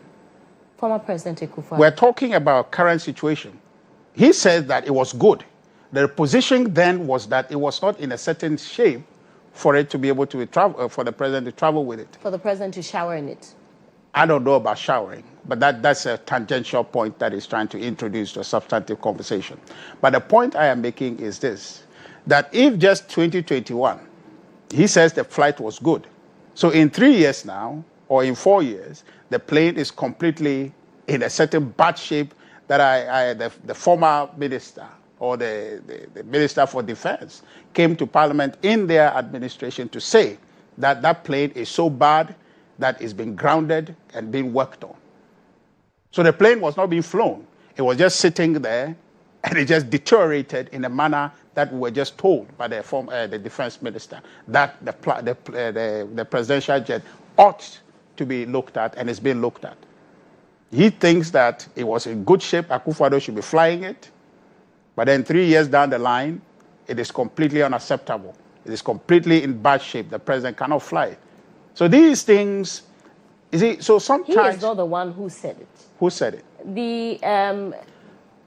May his soul rest in peace. Yes, and that's a difficulty I have in going there. Dr. And the government accountability series on the state of the presidential jet did say, and I quote, that it's sad to note that for some time now, whenever the president's jet goes for either maintenance or overhaul, the date that is scheduled for it to return to Ghana keeps changing. They have extended it to 2 months before and later 2.5. In this case, as we speak, the aircraft is still not in. We are hoping that the date that has been given will see the Falcon in Ghana. And he also said this, that despite the extent of the damage, he does not think that the current condition of the jets justifies the repeated hiring of expensive luxury aircraft for presidential travel. The truth is that the presidential jet is heavily corroded. However, that does not in any way justify hiring or renting luxurious aircraft persistently for presidential use. Classic tautology. But there is, hold on, there are different levels. I haven't hired a jet before, but I know that there are levels to it in terms of even pricing and all. He's talking about luxurious aircraft. Classic tautology. I mean, let's, it's for certain reason, let's not get into that, right? Because the emotions there is what. But I'm just saying that. It's just a conflicting situation that the NDC has created for itself. And so Ablakwa would help his government a great deal. The Honorable Foreign Affairs Minister will help his government a great deal by repudiating his own stance, by eating humble pie and say, look, I acted excessively, I crossed the line. I mean, the security of the president, the office of the president deserves that reverence and that capacity to travel in a certain way. Akufo-Addo is not looking for luxury to fly and go here and there. I don't think that President Mahama is looking for luxury. What he's looking for is a means to get to a place where he go and do state business. That's really much what the idea is about presidential travel, that we must ensure that if the president must be at some place, he must be there. We must make the facility available for him. And I think President Mahama deserves that. Otherwise, why is the state buying a presidential jet? So that they can make his travel speedily. Okay? So the situation we have here, where we are having this conversation about somebody hiring, somebody not hiring, is because of my brother Ablakwa and his politics that he did to benefit the NDC. They sowed that seed, is bearing fruit. They themselves are now having to deal with their shadows. And I believe, Serwaa, that if Ablakwa apologizes, it would help them. Because, look, Serwaa, the means through which you access power is consequential. You cannot use one means to attain power and govern differently, contrary to the means that you use to get to power. The means and the end are related. They are not two different sides of different coins. They are two sides of the same coin. The means is related to the end, and there are means to getting to power, which included mischaracterizing and creating the impression of a necessary travel of the president and the facilitation that must go with it. They besmirched that, created an impression that Akufo-Addo was doing something unprecedented, unacceptable, was being wasteful. Is what is hunting them. That end they sought, which is power, they've got it by the means that is not acceptable. But now they are constrained. They can't travel. The president having to deal with difficulties and all of that, which for me affects me and affects you. And because the safety and security of the president is a matter of national concern, and all of us must have interest. It doesn't matter is NDC or MPP. I must be interested, because when I go somewhere and they ask me, my president is John Dramani Mahama. Even though I don't agree with his principle, I didn't vote for him, his safety is a concern to me. And so when a call is come for him to apologize and he say he won't, fair enough. But the point is that we will ensure that the things that he fought against will not become the norm in this government, because that means they got to power must not be lost on us. That they wanted a certain accountability in terms of presidential travel, and we're going to hold them to that standard. Okay. I want you, Hamza, hold on for me. I need to take a quick break. When we return, Hamza will speak. This is GH Today.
Back to the show. This is GH Today. I am Serwaa Amihere. If you just joined us, this is the Breakfast Review. I'm here with Hamza Suhini Esquire. He's a private legal practitioner and a member of the NDC's communication team.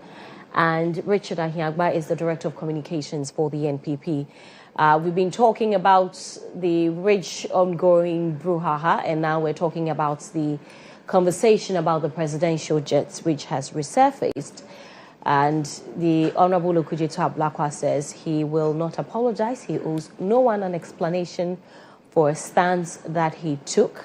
And at the time when he was questioning the presidential travels by jets by President Akufo-Addo, our jets, the Falcon, was working and functionable. Hamza. Serwaa, I just hope that I'll be given fair time, especially considering the fact that I represent the interests of government on this platform, because I was monitoring the monologue between you and my brother Richard. But I was making a point earlier about most of the concerns that he raised, especially when it comes to the minister responsible for health and his attempts to water down his influence and leadership as far as the ministry is concerned. Of course, he was unable to substantiate his view on that point, and also raised another sweeping matter that had to do with funding to the health sector. You know, the kind of mess we inherited even in the health sector. You still remember the Agenda 111 they decided to roll out without an idea of how they were going to fund this Agenda 111 project. So if there's a party that should not be talking about funding to the health sector, clearly it is the New Patriotic Party. As a political party and a party in government,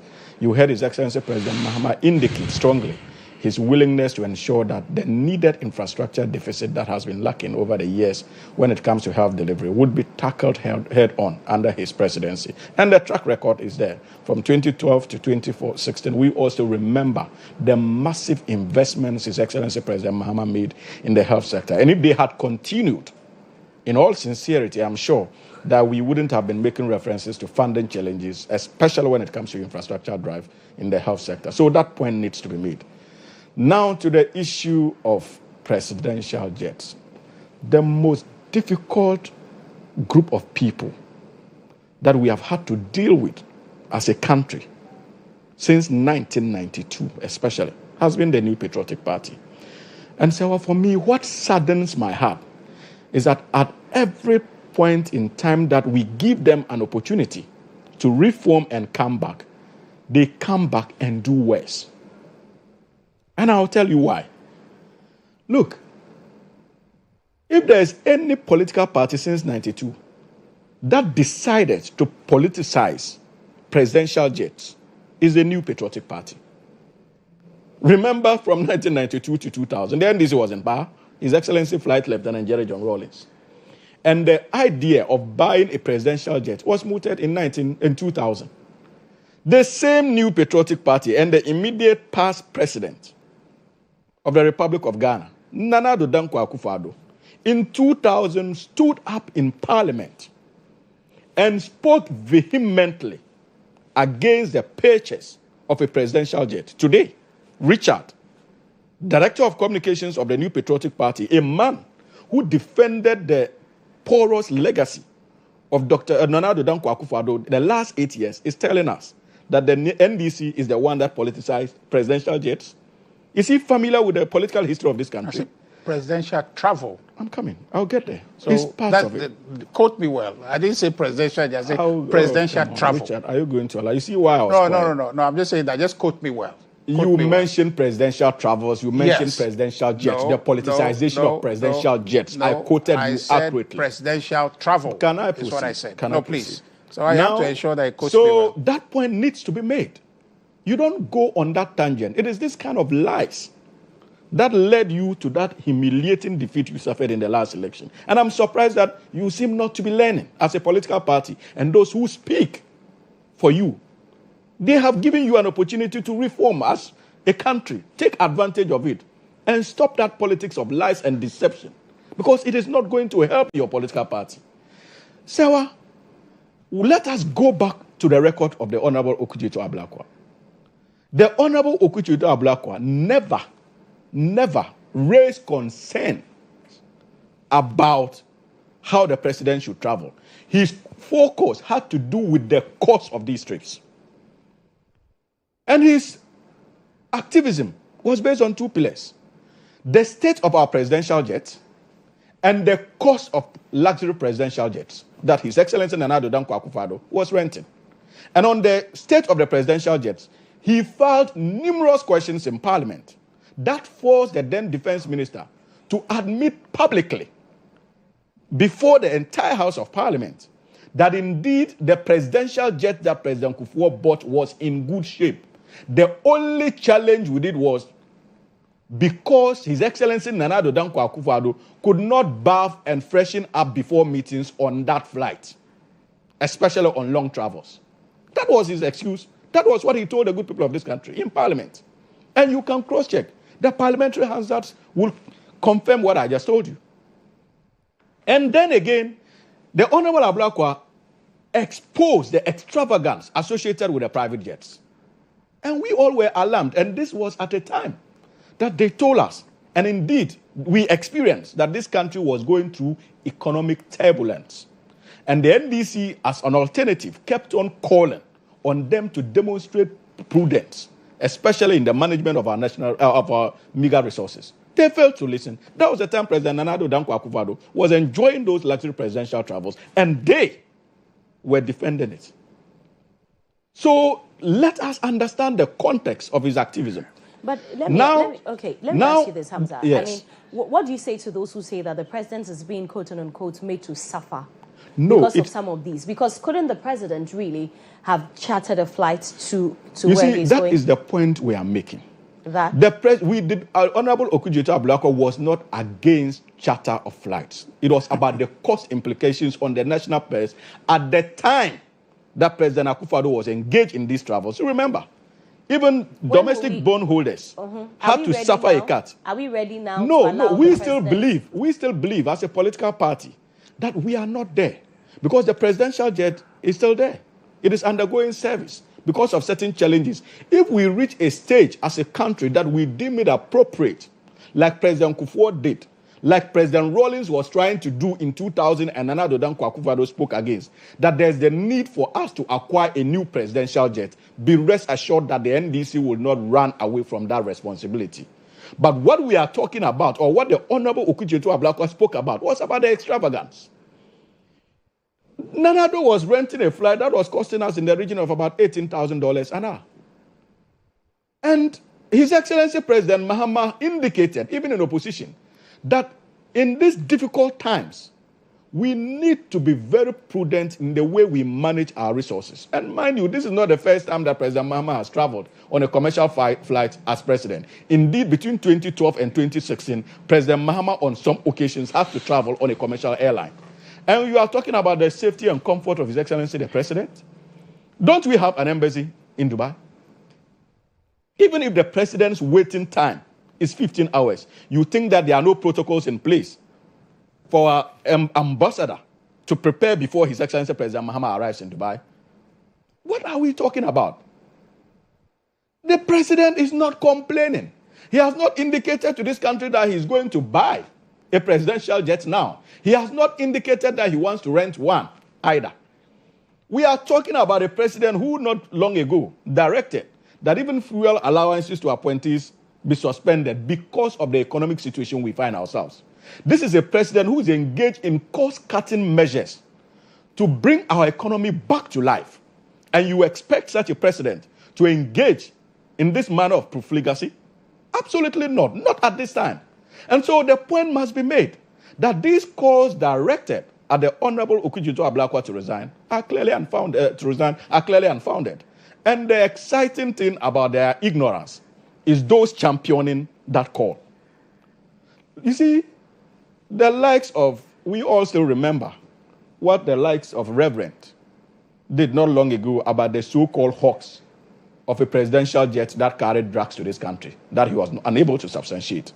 Now followed by his twin brother, Vincent Asafua, who made false claims about the president's travel, claiming that the president indeed went with a presidential jet or a private jet, only for him to be exposed flat down. Now, instead of Richard to be apologizing on behalf of the New Patriotic Party for this dishonorable conduct by the said MPs. He is here trying to justify such falsehood. Is that the kind of politics the NPP still wants to engage in, even in opposition, at a time you have told the entire nation that you are intending to transform the way you do your politics? You still think that politics of deception, lies, is what is good for your political party? You should be worried. And when I look at the two of them, Vincent and that of Reverend, I struggle to appreciate a difference between Fanti Comedy and that of say, Obama or Pokwasi or whatever you guys call him. Because that is just a direct replica of these two guys in the Parliament of Ghana. And we should be worried. The quality of representation you gave us, even on your side of the bench, should be a source of concern to you. So this issue of equalization, we started politics of flights, and that we are in a difficulty to honor, for the president to rent a presidential jet because of the work Okudjo Ablakwa did, is clearly unfounded. Serwaa, if tomorrow it is in the interest of the president and he deems it appropriate and the country has the financial strength to sustain such an expenditure, be rest assured that the president will not shy away from renting a presidential jet. Our issue had to do with the extravagance and the number of times President Nana Addo was engaged in it. When Akufo-Addo, when Honorable Okudjo Ablakwa raised those concerns, didn't they stop the presidential jet rentals at a point? They did. I think somewhere in 2023, the same defense minister had cause to tell us that they had put an end to these presidential travels in terms of renting the presidential jets. So the activism he led bore fruit for the Republic of Ghana. And finally, so interesting thing, at the time they opposed the purchase of a presidential jet by President Rawlings, the cost of that presidential jet was about $19 million. The cost of the presidential travels under Nana Addo Dankwa Akufo-Addo amounted to in excess of 120 million Ghana cedis. And remember, they sank over $76 million under the guise of building us a national cathedral. Do you know the number of planes we could have bought, or a presidential jets we could have bought from that amount of money? So this is your record. Reckless financial management of our meager resources. And this is not the record of this NDC government. So you don't expect the Honorable Okudjo Ablakwa to resign on the basis of your aspirations, simply because he is part of the MPs you targeted or ministers you targeted because of the work they did when they were in opposition, to ensure that they expose your incompetence, to ensure that they expose your corruption appetite. That is the only crime they have committed. So observe the way the NPP is moving. If it is not about the Honorable Ablakwa today, tomorrow it is about the Honorable Sam Jatta George or Honorable Akando. And I can assure you that the good people of this country, just as they saw through your nasty politics and showed you the exit in the 2024 general elections, they will continue to see through it and ensure that you are retained where you are now until you demonstrate a willingness to reform.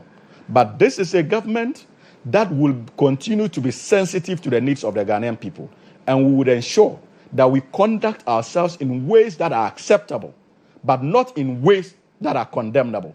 And like he indicated, Honorable Okudjo Ablakwa, I can assure you that if this government decides to engage in any form of profligacy, they are going to be leading members of our party who will come openly against that decision. Unlike them, the NDC is a Congress that respects the sensibilities of the Ghanaian people, and will continue to demonstrate that, Serwaa. All right. You want to respond quickly? Just a few minutes, because 2 minutes. Yes. Sorry, in 2 minutes is not needed. You know, on the presidential travel matter. So, Hamza, just restrict yourself to the conversation here in the studio. What was done is now coming to bite the president. He can't travel the way he wants to travel because his minister earned him the office through this dubious, unacceptable, reckless, supposed oversight responsibility. But he said the president is not complaining. But I'm saying that, why? Does he want him to come and complain? who complain to us, but the means through which they got there, they can't. And so far as my brother Ablakwa remains in his government, please, so far as Ablakwa continues to be in his government, he can't travel on the presidential jet, or the presidential jet, we're told, is corroded over 3 years. It can't be taken anywhere. Now, the other way he can travel is on a rented flight. He cannot, because Ablakwa remains in his government, who said that the day that happens, he will resign. He doesn't want him to resign. So he's constricted, but somehow he won't tell us. And now the difficulty, you are saying that it's better for him to go and sit in Dubai 15 hours, 23 hours, instead of being where he's going. That is the way the president chooses to travel. No problem. If that's what you want, do it. But you see, the one thing we will not do is use this unprincipled means. But the only thing we will do is to hold them to their own standards, which is the fact that they cannot travel on a presidential jet, and there is no reason. Hamza is telling us that tomorrow, if they decide, you won't decide. The economy, you say you are improving, has not improved. Because really, oh yes, Master. So are you going to allow him to go on? But you see, when you are our talking, economy is not improving. I'll give you a chance to rebut, but please. But you said 2 minutes, right? Yes, it's almost up. So the truth of what I'm trying to tell you is that you will not tell us at one point that suddenly now you are ready to rent a presidential jet. You understand? That idea that you are trying to float, it will not work. The Minister for Health, the reason I made that comment about him is the failure and what he has subjected this country to. And again, just under him, nurses and midwives are threatening to strike again because of the conduct of this young man at Ridge. He failed for 24 days to resolve the strike that they declared. On that basis, I found him completely not worthy of leading that ministry. That's the kind of energy I'm talking about. But this is not the first time health workers. But I'm just saying that. But he was in the saddle criticizing people and calling people to resign on the basis of similar issue. And I'm saying that he, having sat by for 24 days, Hamza was telling us about if this strike leads to people dying, can we bring them back? We cannot bring them back. But for 24 days, the people who died, has he been able to bring them back? Such that he deserves to continue to be the minister. So I'm just saying that the man cannot marshal the ministry. You saw his visits to the Ridge before, to TTH, the mess that created. You understand? So we are not saying anything just because he is somebody I mean, I don't know why the New Patriotic Party will target him. We are not like you when you had a decided program to run down the vice president because you know Dr. Mahmoud Bamia, because you know he was inevitably going to be the candidate to contest His Excellency John Dramani Mahama. We don't have a program like that. Up. So the point I'm making is that it's on the basis. Okay. It's on the basis of his conduct and performance at that ministry. Why I think that we need somebody else, not him. But at the time when you know that we've had a time in this country where doctors have gone on strike for about 3 months before. I'm not saying anything about the past. I'm referring to a present situation because when you want to go back, no. Well, I don't know what you called for, but I don't think that. I'm asking you a simple question. Did you call for the removal of the health minister? Did you support that minister should be there? I'm referring. This current minister. No, hold on. I'm referring to an Akando, Honorable Akando, who says that his predecessor should resign. Okay. And I'm saying that if he has the presence of mind to tell somebody to resign over a lesser issue, then he must resign over a situation of 24 days of strike where people have died. Compared with 3 months of strike? No, nobody resigned. Nobody strike for 3 months here under Akufo-Addo. I'm just trying to tell you that Akando, on the basis of what he believed in yesterday, should resign when he supervised a 24-day strike that saw people die in this country. Will you be wrong if Hamza says that certain people are being targeted and the health minister is one of them because he was a ranking member on the health committee?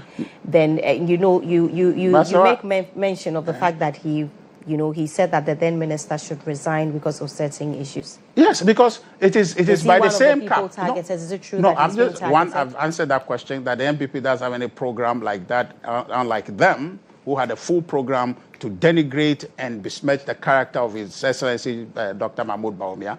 We don't have that. But I'm saying that his own utterances is what I'm using to measure him. If he called his predecessor to resign, then he must resign for supervising such shambolic negotiation that led to the people, the nurses and midwives, striking for 24 days that saw people die in this country. He must subject himself to the same standard he was setting for his predecessor. Simply that. Hamza. Serwaa. Yes.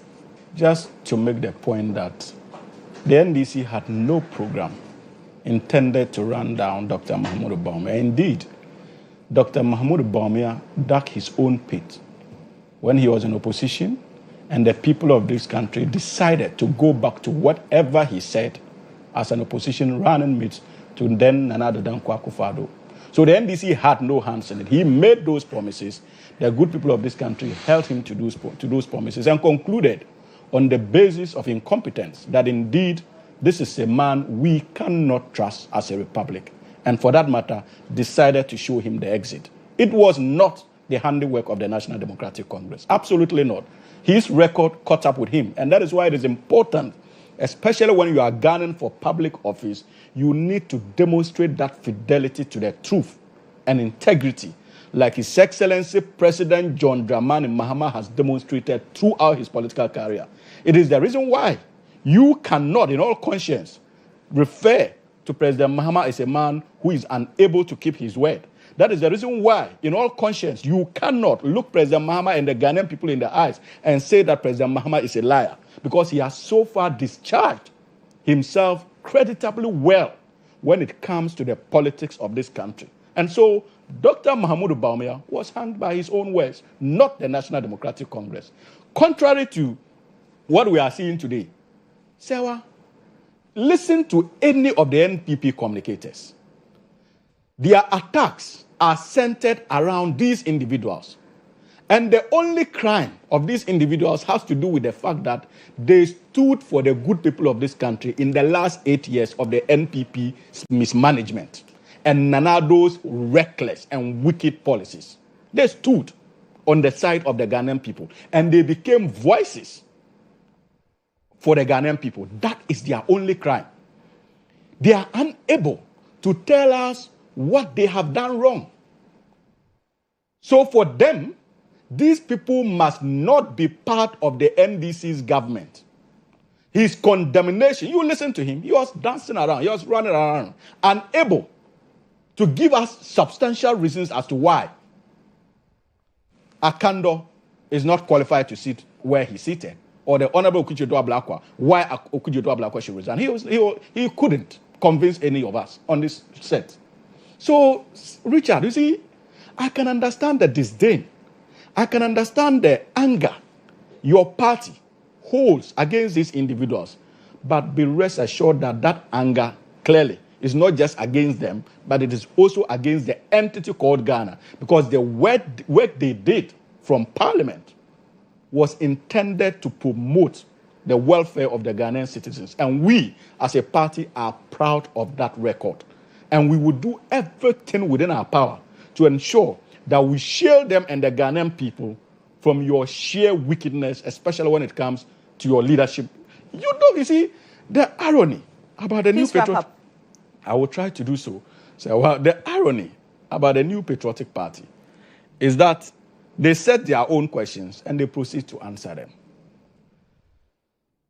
Honorable Kodjo Ablakwa was consistent that if the presidential jet is in good condition, then there's no justification for the president to have gone ahead to rent a private jet. Do you think that before the acquisition of our presidential jet, the Honorable Kodjo Ablakwa would have had a problem if the then President Kufuor and Nana Addo, because for lack of a presidential jet, had proceeded to rent a presidential jet in an acceptable financial arrangement that would not be considered as extravagant, he wouldn't have. So let me ask you, will you back calls for a new jet? Absolutely not. I have never been against it. And I don't think that the NDC as a political party is against the purchase of a presidential jet. And just gave you but a peep into history. Jet is currently, the jet is functioning, and that is just a way for until repair. Even the late, may he so rest in peace, the late Dr. Omana Boama, you read it. He indicated that the jet is okay, but it is undergoing servicing because of issues of corrosion. And he also did not shy away from making the point that we are not at a stage where we needed to buy a presidential jet. And if we are at that stage, that decision would be brought back to Parliament for a decision to be taken by the Parliament of Ghana in conjunction with that of the executive arm of government. We are not there. And the NDC will not subject this country to ridicule. If we get to a stage and we feel that where we have this presidential jet that we have is unable or is not fit for flying, be rest assured that the NDC will do everything that is legally acceptable to ensure that we lead the discourse for the acquisition of a new presidential jet. But we sincerely believe that we are not yet there. And even if we are there at the moment, because of the austerity measures that we are championing, we may not have the financial space to be able to acquire a new presidential jet. All right, but if I we are want to confident, ask Richard the same question. Would you? No, would but you on the issue of the economy, he made a claim. I'll come back to you. I just want to get that out of the way. Would you back calls for a new presidential jet? Well, he says we're not there. So when we get there, we'll have that conversation. That's him. What about you? But he said we're not there. They haven't proposed anything, so I don't want to deal. I don't want to deal with hypotheticals. If they propose, will you? Let's see when they propose. But you're asking... Because it will be in context, the same context that he's talking about. All right. That Ablakwa was having this conversation. When the context is proposed, and then at that time Ghana's economy is like the economy of China or the United States, then we'll have that conversation. But for now, it's hypothetical. Okay. Well, quickly deal with the economy. 2 minutes, because I need to move on to he remembers, he claims that we have done nothing about the economy. But you know as a matter of fact, and that's why I was expecting you to correct him. What do I know? In terms of what the work we have done in the economy, you know the inflation. Today, when we took over, about 7 months ago, inflation was in the region about 22.9%. Today, inflation is about 13% and lower. If you go back to our external debts, we were dealing with an external debt in excess of 746 billion. That is not the situation today. Today, we are in the region of about 526 billion. In a matter of 7 months, look at the exchange rate stability. But Hamza, I mean, on the inflation rates, you could, yes, we had gone up to about 50%. But we seem to be on a trend, and it was coming down even before the NPP left power. That is not accurate. That is not accurate. The inflation wasn't going down. You see, I took it from 22.9%. Serwaa, I took it from 22.9%. That was what they stood. I'm not even talking about the over 50%. Absolutely not. I'm not talking about the coming down. Please. Would you admit I'm not talking. If you are dealing with the 50% metrics, it even came down far before 2024 general election. Certainly. That is a fact. So I'm talking about 22.9% that they were stuck for more than 6 months. We came into office. Even the IMF confirms my position. We came into office, and in a matter of 7 months, we brought it down to about 13%. And you are saying we are not doing anything about the economy? Today, the steady exchange rate, the stability of the cedi against the major currencies, was it same under you?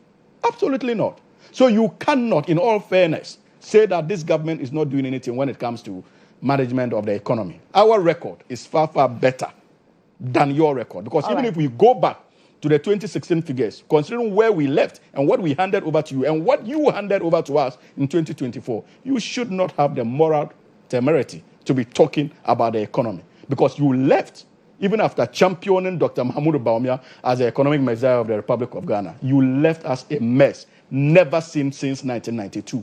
Okay. And you should be thankful that His Excellency President Mahama and Dr. Atufo are working 24/7 to reverse your mess. All right, quickly on the Akwetia before we go. So we know that the Akwetia by-election, the Ernest Kumiso, rest in peace, is coming off on September 2nd. The IGP has given assurances that those who come in peace will live in peace. Those who come to vote in peace will live in peace. He has said they will deploy several measures to ensure that they have the place in check, including having mobile police stations. So it means they're ready. I want very quickly, because of time, do these assurances by the IGP give you some confidence that we're going to have a very smooth, free, fair by-election? No, it doesn't, and it shouldn't, because his record tells us different, and we'll judge him by his record. We just saw Abdulkumanov, completely unacceptable. He's done zero about it. So those are vain words that we're not going to take to the bank. But truthfully, my brother is talking about the economy. So you want to go back to the economy? Oh, yeah, because that's where the issue is. You're saying the IGP hasn't done anything. I have just told you, and you have I answered the question. You asked me a one-word question. I answered no. So I've answered. So the rest of the time, let me talk about the economy. You have just a minute. Yes. So you see, Hamza is lost in this conversation about numbers. Okay, this whole thing about inflation he's talking about, the reality is the pass-through. Okay, what is happening on the street, what's happening in the market, it's not reflective. This whole thing about the exchange rate they are talking about. Just yesterday, I was having a conversation about that. A shambolic effort. You go to the banks, you want dollars, you won't get it. They have constrained the banks. They are not supplying the dollars. If you have 3,000 to spend, and that 3,000 is the money you have to spend, and you are not, my brother, you are not moderating. Serwaa is moderating. You understand? And you are not spending the money, and you are pretending that you are spending it. You are deceiving your own self. Okay. People go to the bank, they want dollars. You can't get the dollars. So they are creating artificial difficulty, okay, which is then curtailing the demand of the dollar and stabilizing the exchange rate as though that it was normal transaction supply and demand meeting at a certain level and leveling the market price. It's not. They're artificially, depressing demand, and as a result of that, the CD is where it is, and the inflation matter is the same. Matter of withdrawing currency. Matter of withdrawing currency from the market, curtailing the flow supply of currency, and that is creating this artificial look of an inflation coming down. It's not reflective in the market. All right, when you go to buy anything in the market, the prices haven't come down commensurate with the 13% that you were talking about. Do you remember when you were in power and you said that the numbers were looking so good? You said the macroeconomic indicators were so beautiful. And I remember... By that time you understood. You understood because there was the pass-through was there. It wasn't reflecting on the ground. Then tell him. Then tell him. Oh, I'm talking about your time. No, then tell him. He's the one saying it. That was yesterday. I'm telling you what you told me. Why are you talking about yesterday when we are talking about today, Serwaa? Please, Akwetia, let's talk about... Yes. No, let's talk about Akwetia. I'll definitely talk about Akwetia. See, my next guest is waiting, But you see, just briefly, you see the difference between us and them is that when it comes to even our figures, we are not holding kinky parties to celebrate because we know that the responsibility is to ensure that it gets to the ordinary Ghanaian there. So until we see the direct effect of our policies in terms of management of our economy, we are very conservative, especially when it comes to celebrating these gains that we are making in terms of economic fundamentals. Having said that, Akwetia, the National Democratic Congress as a political party is ready to conduct itself in a manner acceptable as far as the election is concerned. It is our hope and prayer that the new patriotic party will also demonstrate a commitment to discharge its activities in ways that are acceptable and will promote peace during the entire process of that particular by-election. That is the collective objective, I should suppose, of the ordinary Ghanaian. But you see, when it comes to the work of the IGP, I have always tried to not to engage in politics, especially when it comes to the things they do. In power, they defended the record of the Ghana Police Service. They defended the record of the national security when we went for by-elections like even West Wagon. You remember? And the brutalities that went on, the assault on a sitting member of parliament, the Honorable Sam George. They defended that record.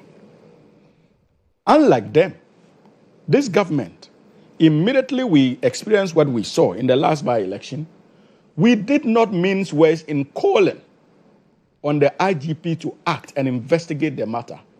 And it is not surprising that the IGP has indicated that they have carried out their investigations, and about 8 people will be presented before our law courts, either today or by tomorrow.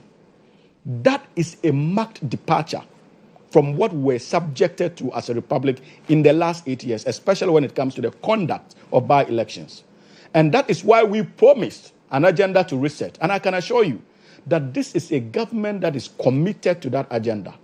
We are inviting them to be responsible partners as far as the reset agenda is concerned. So when they come to Akwatia, they should engage in politics that is acceptable, not provocative. Let us all adhere to the strict rules and regulations of the processes. All right. And ensure that if for nothing at all, we demonstrate to the good people of this country that the 2 political parties have a renewed commitment to peaceful elections. I only hope and pray that the NPP would be able to live up to that expectation. But they should leave the IGP out of this. So just briefly. No. Just briefly. Very much. So Hamza has Richard just betrayed is the IGP's communications commitment. for the NPP. He says that we must conduct ourselves.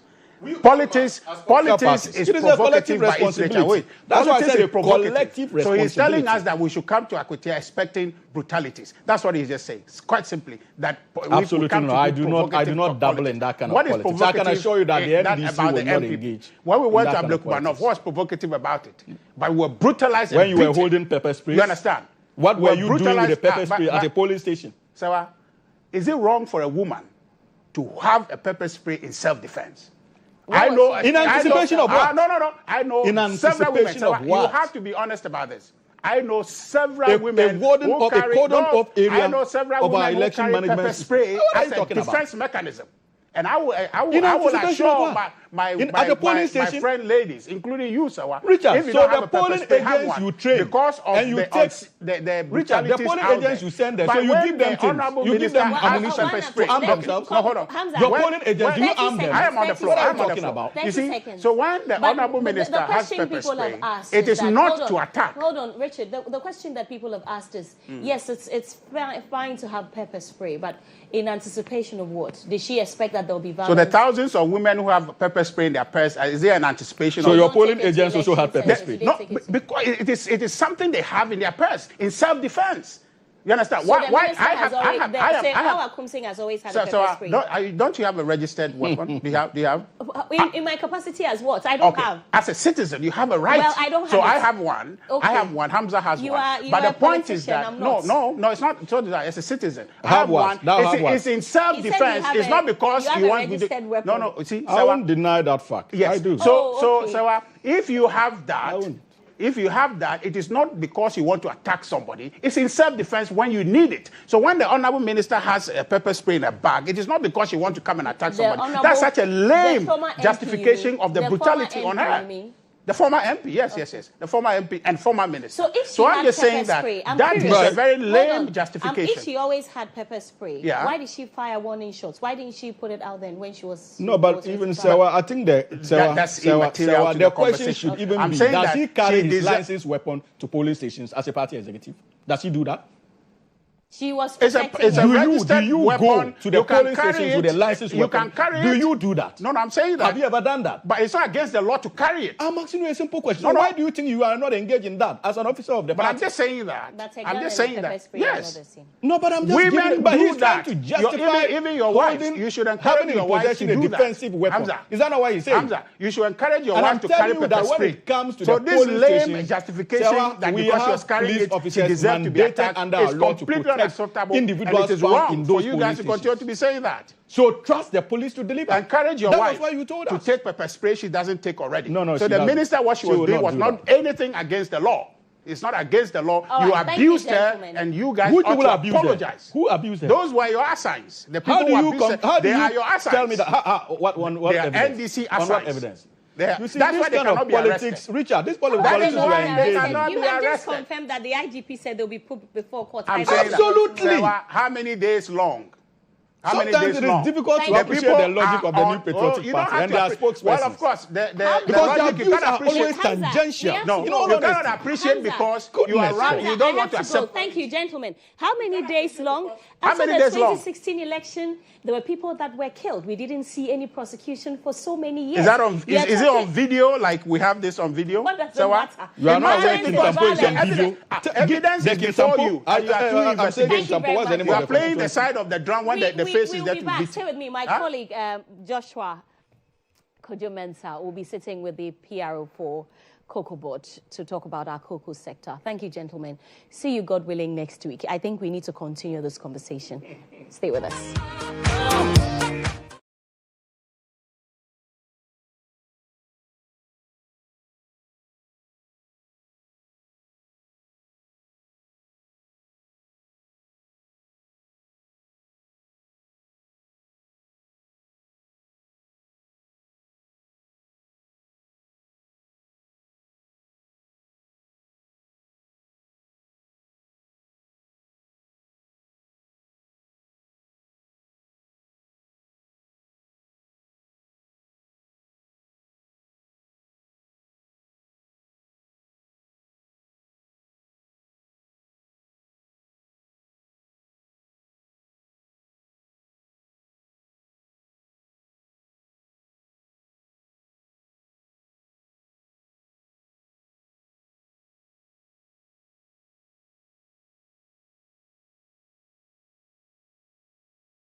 Here on GHOne television, gone by was the heated conversation for the breakfast review segment. But now we're talking about Cocoa Board.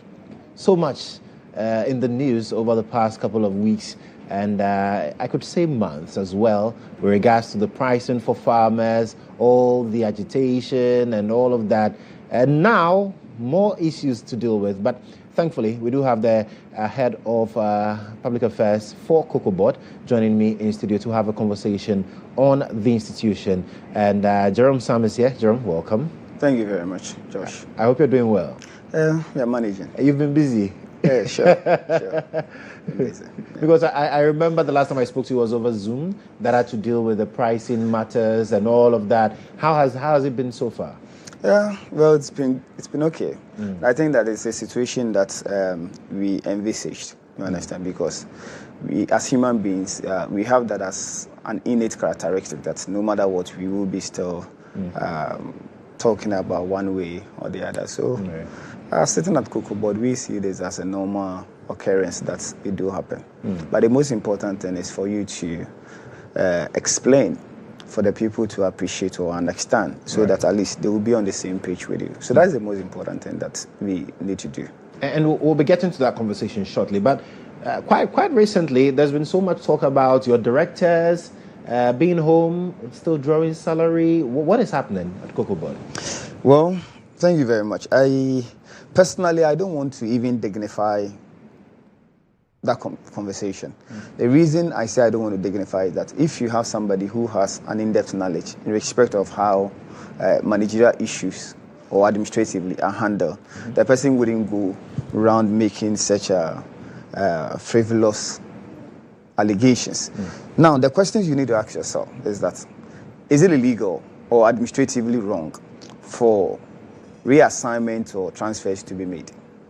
So if it is illegal, then you go into the merit of the whole issue. But if it is not, then it means ab initio, it doesn't require a conversation on it at all. And administratively, it is not something that is wrong. Because the past administration reassigned and transferred people. We didn't make a fuss about it because we think this is normal administrative processes. Based on the decision of management, the decision of management, where management wants to go.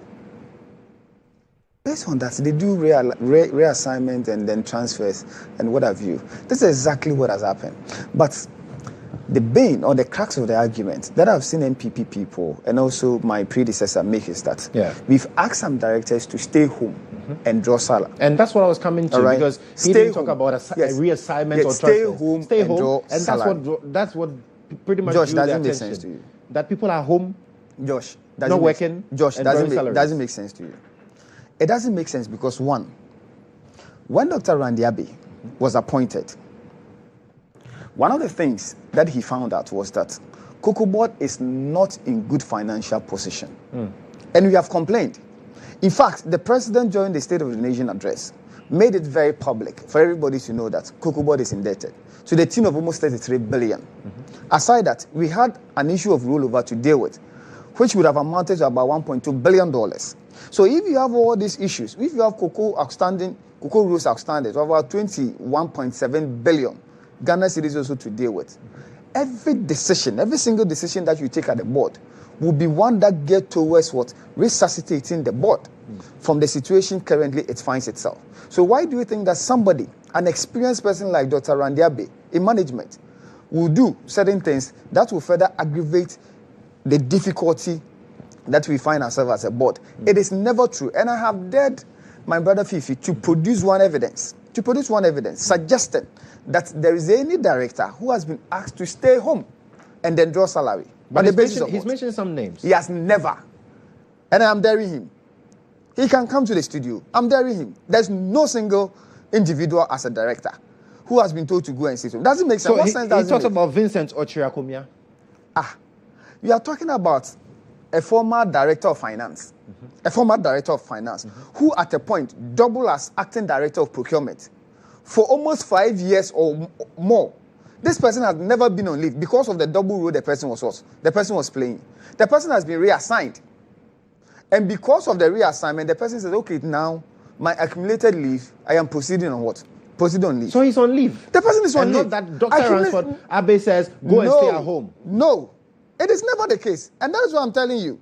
That the person was employed, was given a letter suggesting that, hey, you've gained employment. The person assented to by accepting. He should produce a letter telling the person that you've been ousted or you've been asked to do what? To stay aside and draw salary. I mean, who does that? Dr. Randiabe is above that. All right, he's above that. When you look at his track record, he's not somebody that will engage in this because he wants to revive the industry, which we all know that was at the verge of collapse. So why would he do that? That is what I don't really understand. Right. That is what I don't really understand. And I dared him yesterday on City to provide an evidence. He couldn't. He now backtracked and said that, oh, I never said that people have been asked to stay home and draw salary, but what sense does it make for you to transfer maybe a director to the regional level and all that? Then you ask yourself, administratively, is it wrong? Is it wrong? Because when you come to Cocoa Board, we don't have a national director. We don't have a regional director. We don't have a district director. Okay, we don't have that. We have ranks in Cocoa Board. We have ranks. So if somebody attains the rank of what? A director, you can be at anywhere. So if somebody... And the rank does not change? The rank does not change. Irrespective of where you're operating from? Irrespective. It doesn't change. Okay. You understand? But if you get opportunity to be a head of department, it is not your bona fide or entitlement. It is not. So somebody can be a director of finance today. Tomorrow, they say go and be a director of what? Maybe HR. Or go and be a director of what? Audit. And it's solely based on your expertise? It's solely based on that. And qualifications and what have you. And the direction of management or the board. Is that so? But what informs or what we are guided by is that at every point, we make sure that if you are reassigning somebody, you assign somebody who is with the requisite qualification or knowledge to go and operate. So if a director of finance has been reassigned to go to maybe a cocoa processing company, all right, to the finance department, do you say that the person is being underutilized? Would you say that? Or the person has been reassigned to audit department. Are you saying the person is useless as far as audit department is concerned? Right. Or if the person is to go to procurement department, the person is irrelevant and cannot operate? It is not like that. It isn't. So it's not the case that you're taking directors out and bringing NDC affiliated. That is palpable force. That is palpable force. I was not recruited into Cocoa Board. I was appointed to Cocoa Board. Right. We have appointment, which the president has the right to do. The president has made some appointment to Cocoa Board. The chief executive, the deputy chief executives, myself, and then the managing director for CMC and all that. These are the appointments that the president has made. And it is not illegal or it is not wrong for the president to have done that. And the president has done same. Now, the chief executive and management has the opportunity to do, or have the opportunity to do what? Have the opportunity to recruit. Recruitment is different from what? Appointment. It's different from appointment. Okay. And it is also not wrong for recruitment to be what? To be made to fill certain vacancy. So the MPP and FIFI should come out clearly and tell me that, yes, this person has been ousted or has been made to stay home, do no job, and then we have a new person to act in his stead and pay the person. I don't get it. While the one who's been ousted is still being paid. I don't get it. When Cocoa Board is still struggling. Yes, I don't get it. I don't get it. And that is the narrative he sought to create out there. Right. But yesterday, when he was put to scrutiny, to provide evidence suggesting that Mr. A, B, C, D, or Madam Z or Y is at home, not working, but drawing salary, he couldn't say. He couldn't say. But he is saying that the people are underutilized. What is your basis for saying that somebody is underutilized? Right. What is your basis? So for the fact that the person came to Cocoa Board, maybe as a principal officer or as an officer, and by experience and also by promotion, the person is now a director, and then they've decided that, oh, go and head a department. So if today, if it wasn't that maybe I was appointed to a specific position, and I am there at Cocoa Board as director, maybe in charge of public affairs, the CEO and management can tell you that, okay, GHOne, you are here, but we want to reassign you to maybe finance. Because looking at maybe my qualification, I even have finance background. Or we want to do what? We want to reassign you to the legal department because you have what? A legal background. So we want to reassign you there. So they are not having a single or a specific qualification. You find people with multiple qualifications. Absolutely. So if those people are reassigned, it shouldn't form a reason or justification for you to come out to say that this person has been reassigned here, and as such, the person is underutilized. And when you go to the regions, I've heard him make this vague argument to say that if somebody is a director and has been transferred to the regions to be a regional administrator, you are underutilizing the person. I just want to understand what is behind. Because per the Kokobo structure, when you go to the regional levels, we have a regional administrator who is in charge of activities of the board. And we also have specific managers. Because Kokobo, we have divisions and subsidiaries. So some of the divisions are SPD, that is Seed Production Division. We also have Cocoa Health and Extension Division. Yeah, CHED. Yeah, CHED. We have subsidiaries like Quality Control Company. We have Cocoa Marketing Company. We have a Cocoa Processing Company and all that. And we also have Cocoa Clinics. So if somebody is a director at any of these divisions, the person can go to the region and act as what? A regional administrator. Because for the regional administrator, we have not affixed a specific rank to it. That if you are maybe a manager or a principal or a deputy director, before you can be a regional administrator, anybody at all can be a regional administrator, yet working for Cocoa Board. Right. So I really don't get it. Just he decided to be head because he has political ambitions at Takwa. So he decided to be head because he has been in hibernation for some time. So he wants to be head. But if you want to be head, certainly you have to be very accurate and specific in respect of issues that you churn out there. Because if not that, punching holes will render you not being credible. Not being credible. And I don't think that is what the niche he wants to carve for himself as a young politician. Well, that we needed to have that conversation so that we can center on the main focus for this discussion this morning. That has to do with the prize, the producer prize. Yeah. I've heard Cocoa Board under this administration make the point that farmers are better off now than they used to be. We've heard from some quarters that says that cannot be the case because what farmers were promised is not what they're receiving. Talk to me about what went into the producer prize. You see, let me say it on record, and it's a fact. His Excellency the President was campaigning, did make a promise to the good people of the Republic, particularly cocoa farmers, that should he get the opportunity to rule Ghana again, he's going to give 70% of the FOB to farmers. So we have to juxtapose that with what has happened today. That has the president lived up to expectation or not? Because he needs to be measured based on the very things that he said. Aside what the president said, I will also not run away from the fact that there were some senior members within the NDC. In fact, they were MPs, ranking members, who also were of the opinion that as at that time, the price of cocoa could have been sold, or we could have paid at least 6,000 or so to the farmer. I will not sit here and run away from that. That these people didn't say that. They said it. And in fact, I agreed to whatever they did that they said. I agree to that. Because the factors in the determination of the price of cocoa supported whatever that they said. At the time? At the time. Okay. The factors supported it clearly. Now, when you come to the determination of cocoa price in Ghana, two factors play a role. The price on the international market, number one, and also your exchange rate. It also plays. The reason why the international market plays role is that we do not make sale of the cocoa bean here in Ghana. We export it, or we take it to other country to make sale of it. Again, we also do not spend our local currency, that is the cedi, on the international market. So when you go onto the international market, we basically have some three dominating currencies we trade with: the dollar, the pound sterling, and then the euro. This is what dominates as far as international trade is concerned.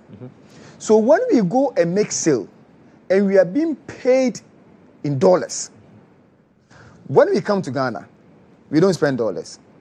Our legal tender happens to be the Ghana cedis. So you have to do the conversion and make sure that you get in CD term whatever sales that you have made. Okay. Fast forward, in 2024-2025 cocoa season, something happened.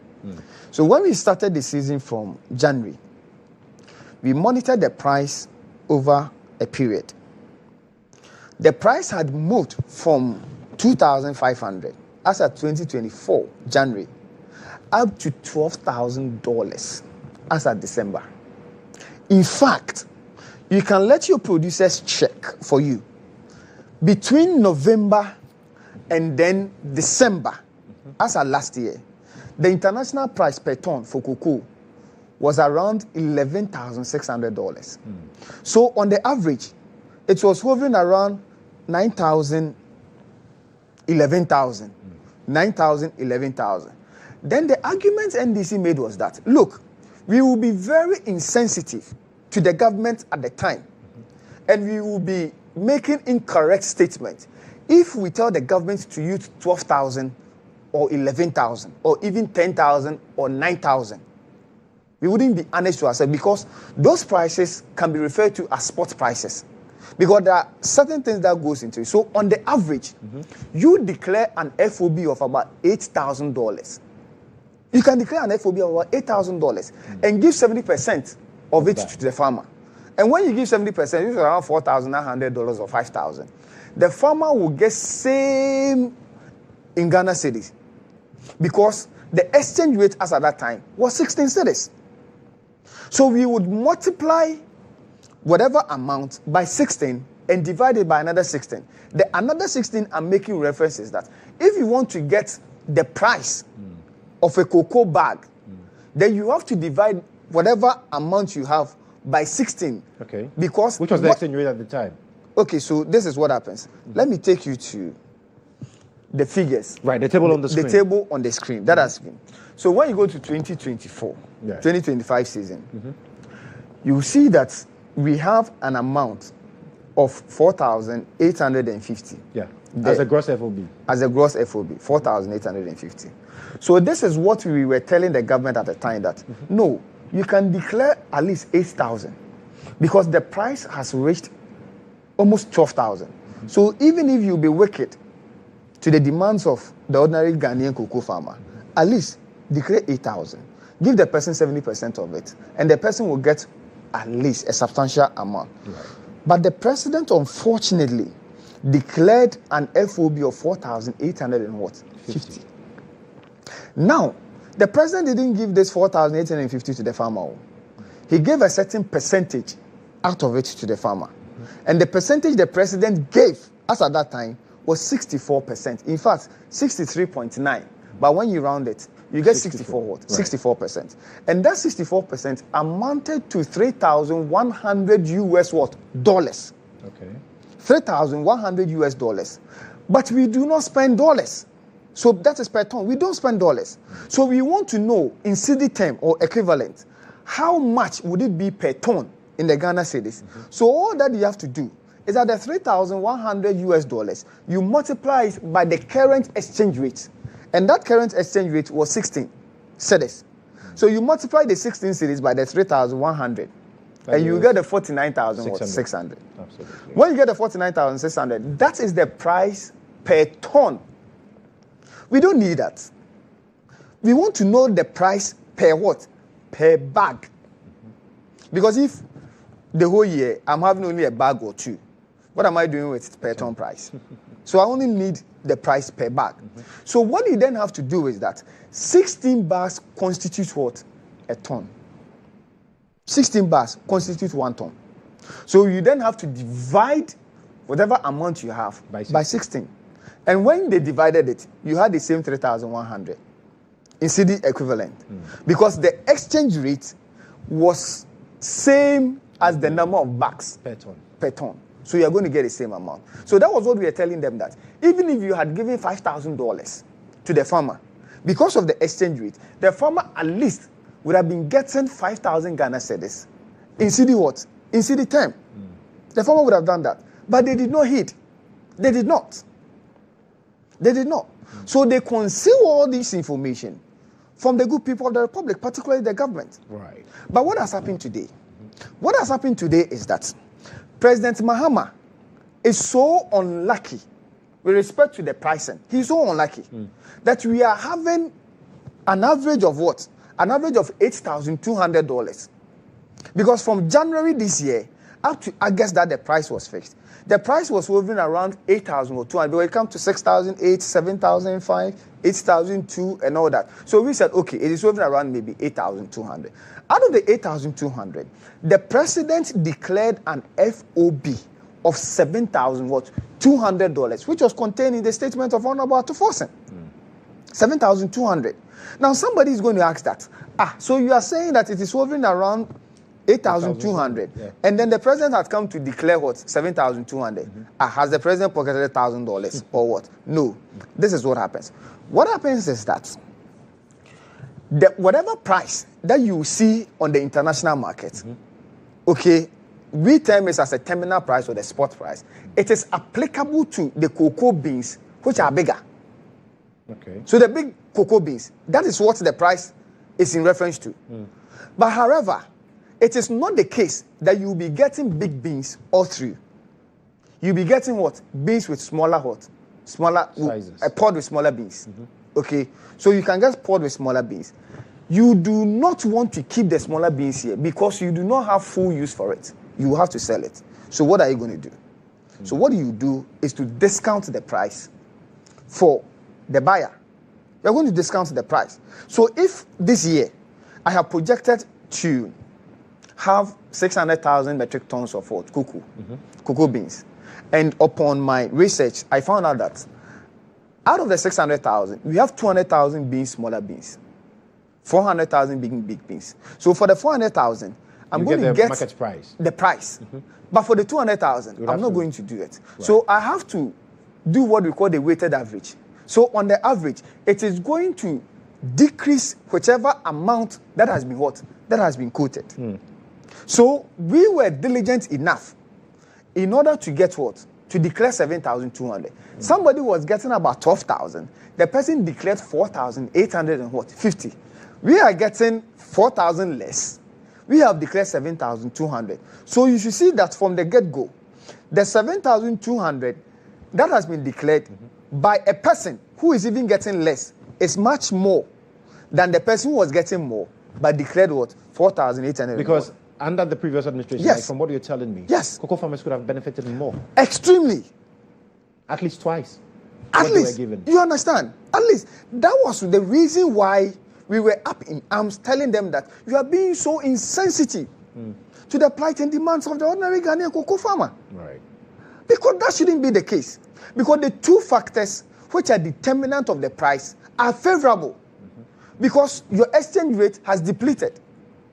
And then the price too has shot up. So what justification or reason do you have not to give the cocoa farmer a good deal?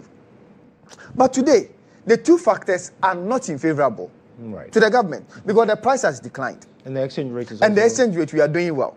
So it will affect our total what? Our total revenue.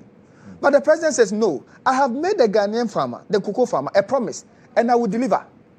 So out of the 7,200, the president gave 70%, constituted 5,040. Now here's the trick. If President Mahama, in managing our currency and our economy, was so incompetent as the previous administration and kept the exchange rate at 16, what it then means is that the farmer would have been getting 5,040 Ghana cedis.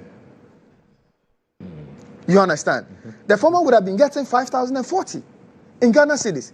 But because the president is so competent in managing our economy, we are doing 10.25 from the 16, yes, from the 16 cedis and over that we came to what? We came to inherit.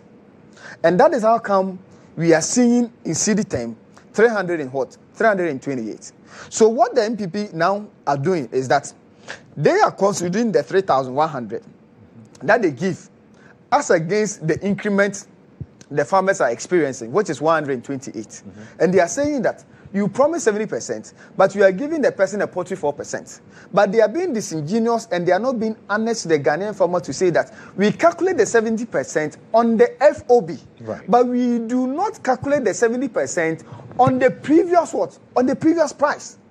So that is what they are basing the argument to say that 3,100 to 3,000. So you're saying deliberate miscommunication? Yes, to 3,200 signifies what? A paltry 4%.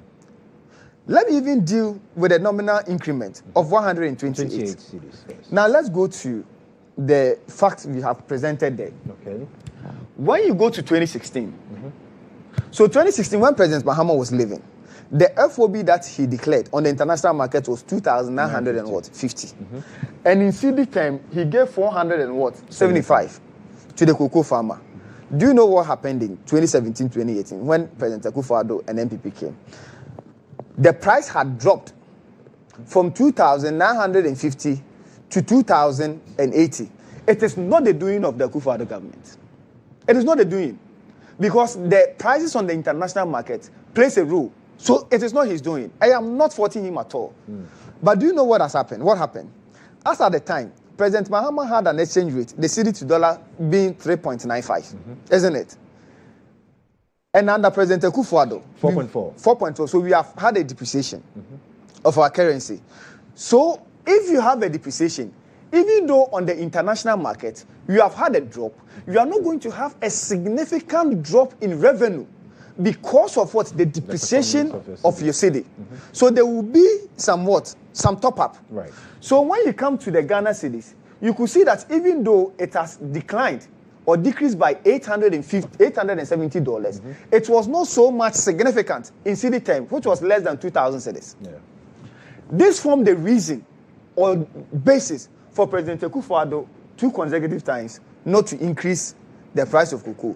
So you could see that 2017-2018, the price remained 475. When you come to 2018-2019, the price had even appreciated from the previous year, from 2,080 to 2,070. And then the exchange rate, the cedi had further depreciated. Yeah, to 5%. To what? To 5 cedis. So you could see that in terms of revenue, as at the time of President Mahama, we were closing in with less than with almost about 300 cedis. Yeah. All right? It's almost about 300 cedis. President Akufo-Addo said, no, it has reduced on the international market. So I will not do what? I will not increase and it. And the price stayed at 475. The price stayed at 475. Are they not being dishonest and untruthful to the Ghanaian that today, under President Mahama, we have had a decrease of almost about $4,000. You, just $870, with even a depreciating currency, you said you will not give a dime to the cocoa farmer. But under President Mahama, it has declined or decreased by almost $4,000. But yet he says that no, irrespective, I'm going to give more to the cocoa farmer. So he declares 7,200 and gives 5,040 to the cocoa farmer. And also, the exchange rate is not favorable in terms of what? Export. Right. Because when you are an export company or when you are exporting, sometimes you wish that maybe your currency will depreciate a bit, so you get in more revenue in foreign currency. All right. So that you get in, you understand. But the adverse effect is that it will have serious consequences on the economy, because general prices of goods and services will do what? Would increase. And then the purchasing power of the individual in the country will what? Will reduce. It will affect household income and all that, and further push people into the poverty bracket. But under President Mahama, a farmer would ask, of what benefit is the exchange rate to me? So because of the exchange rate, I have been affected. But the important thing is that today, there's no single individual that you go to the Ghanaian market to say that we've had increase in general prices of goods and services. If they have not reduced, it will be as same as prices. So it means that you can plan. You have had value for whatever money that you are having. You have had value for it. As of last year, a tin of needle was sold for 110, 115 Ghana cedis. This one is strike knowledge. Everybody knows about it. The same today. That tin of needle is being sold for 85 Ghana cedis. So we've had about 30 cedis decrease in it. About 30 cedis decrease. So the 128, that's the MPP person, is saying that President Mahama has been insensitive to the Ghanaian cocoa farmer, even though knowing fully that the factors are not favorable to President Mahama, yet he has increased, unlike President Akufo-Addo, who for 2 consecutive years decided not to what? Increase. So when the minority they make some concerns about the FOB price, that is clearly throwing dust into the eyes of people? Baseless argument, supported by no fact. Now, the fundamental question that I want you to ask the minority is that, okay, can you say in all certainty that the Mahama-led administration and then the cocoa board headed by Dr. Ransford Abbey, are they cheating the cocoa farmer? And if the answer is yes, on what basis are you saying that they are cheating the cocoa farmers? Right. Because we have the 2 most important factors in the determination of what? Cocoa. Is it more than what you people were enjoying? Has there been a decline in it? Is the city now doing well? Or today are they saying that we have other factors that we don't know? That they are using as basis to do what? To make determination of the price. Right. But the argument has been that you said to the farmer that if you were in government, you would have paid. So why and we are saying that yes, in terms of dollar term, and if President Mahama was incompetent as they were, this wouldn't have been the narration. This wouldn't have been the story. So a depreciation of the cedi as against the US dollar would have meant more. Would have meant more. Okay? Right. But the adverse effect which the cocoa farmer would have experienced is that the 5,040 Ghana cedis that you would have had, what can you buy with it? Because by now, the needle I was telling you was selling around 115 Ghana cedis. Today would have been like maybe 130 Ghana cedis. Because prices of goods and services will be high. Right. Transportation fares would have been high. Cost of doing business and everything. So that money would have been insignificant for you to make purchases on the market. Right. It would have been. But today, the reverse is the case. Aside that one, President Mahama says, hey, I promise you people good deal. Giving you good prices is just one of the incentives I want to give. And that's what I want to come to, in terms of benefits that are accrue to the farmers. I have other incentives as well. The other incentive I'm talking about is that I don't want you to spend a dime of the money I'm giving you to buy fertilizer. Okay. And when you come to cocoa farming, if you have an acre of land or cocoa farm, you need at least 3 bags of fertilizer. And if a bag is being sold for 500 Ghana cedis and you are being given 3 for free, have you not been given 1,500? So are you not saving 1,500 of your money? So if the person is having 10 acres and will require 30 bags, the person has been given 15,000 Ghana cedis by the Mahama administration. So the person is making savings of 15,000 Ghana cedis, of which he's not taking from his what? His money. Again, he says that you will buy fungicides and insecticides. I will provide them for free. I'll give it to you for free. You shouldn't go and buy them. I'll provide you spraying machines. So that in the case where the employees of Cocoa Board are not in to spray your farm for you, and you want to do your own spraying, you will not incur any cost in the purchase of what? The spraying machine. Right. So I'm going to you for free. And the most rapturous of all happens to be the scholarship that President Mahama has given to the cocoa farmers ward. That today, if you are a ward of a cocoa farmer, you will not be spending a dime as far as school fees is concerned at the tertiary level. So today, if you're a cocoa farmer, you are not going to spend about 30,000 or more on the education of your ward at the tertiary level. You are never going to spend any money. So these are some of the interventions. And what we are doing again as a board is that we have the full database of our cocoa farmers. Okay. We have cocoa clinics. Of what benefit would these cocoa clinics serve to our farmers? Because if they are healthy, they will be able to work and produce more for Ghana and themselves as well. So we are putting in measures whereby we can offer quality health services to our cocoa farmers who are registered on our database. Right. So we have a lot going on under the leadership of Dr. Ransford Abbey at Cocoa Board. And he is prudent. You see, let me tell you this. A decision that Dr. Ransford Abbey has taken. When he came, we've been complaining that we are financially bankrupt. Yeah.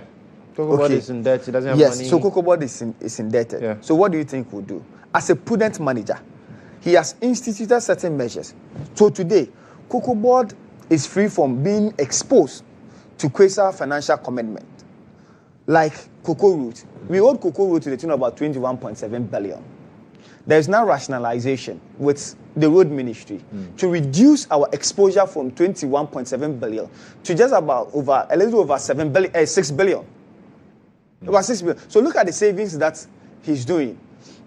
And also, he is saying that we are going to focus much on our core mandate to making sure that we better the lives of the cocoa farmer, as well as cocoa board. And as such, we will not be engaged in providing free light bulbs and what have you, which will further burden cocoa board in terms of its finances. When we sit in meetings, or when we go for meetings, we are being served with lunch, isn't it? It is a normal practice. Just so that at least it keeps us going. Of course. No. The man says that. No item 30. The man says that it's cost. The man says that it has out the cost of cocoa board. He can't entertain that as we speak. It cost. Wow. So we should cut that. And that thing is banned. No lunch for meetings. You understand? Because cocoa board needs to be saved. And cocoa board is in the hands of a prudent manager. As far as you used to go for foreign trainings and all that, isn't it? It's just a normal practice. It happens. Yeah. He says, no. That can't happen. Why must that happen?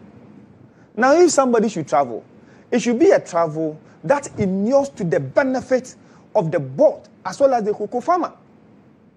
So you can't just wake up and say that I have foreign. No. Anything that will further increase the expenditure of cocoa board. The man is not tolerating it at all. The man is not tolerating it. When he assumed office, he's been able, through prudent management, make savings of over 1 million Ghana cedis on cost of fuel. Almost every man. That is making it. So now he has brought efficiency and effectiveness onto cocoa board. Unlike how things were being done previously. Well, so Dr. Ransford Abbey needs to be commended for the very good things that he's doing. In fact, you shouldn't envy him being the chief executive of cocoa board because he inherited a messy sector. He inherited a messy sector. Right. But because of his skills, his experience, commitment, and dedication, and the team that he has surrounded himself with, he's getting there. Absolutely. He's getting there. And he is resuscitating us from. We need to end the conversation. Unfortunately, we need to draw the curtains. But then, to the cocoa farmer watching us this morning, what is the assurance that cocoa board is giving cocoa farmers under this administration? So, under this administration, one, we've decided to bridge the communication gap. That is number one, between the cocoa board and the farmers. So, most often, I am led, or I lead a team just to go to our farmers and explain the policies or programs of the board for them to be on the same page with us. And the chief executive has also taken it upon himself that he engages in field visits or trips to meet up with them and take their concerns and factor it in whatever decisions that management makes. But what Dr. Abbey is determined to do is to motivate the cocoa farmer and also make the sector very attractive. I'm sure some few years, a year or two, you either obey or jettison your profession and then go into cocoa farming. Because of the policies that Dr. Abbey is putting in place to making the industry a better and attractive one. So I'm telling our cocoa farmers that we revere them. We revere them. Whatever issues, whatever concerns that they have, our doors are always open.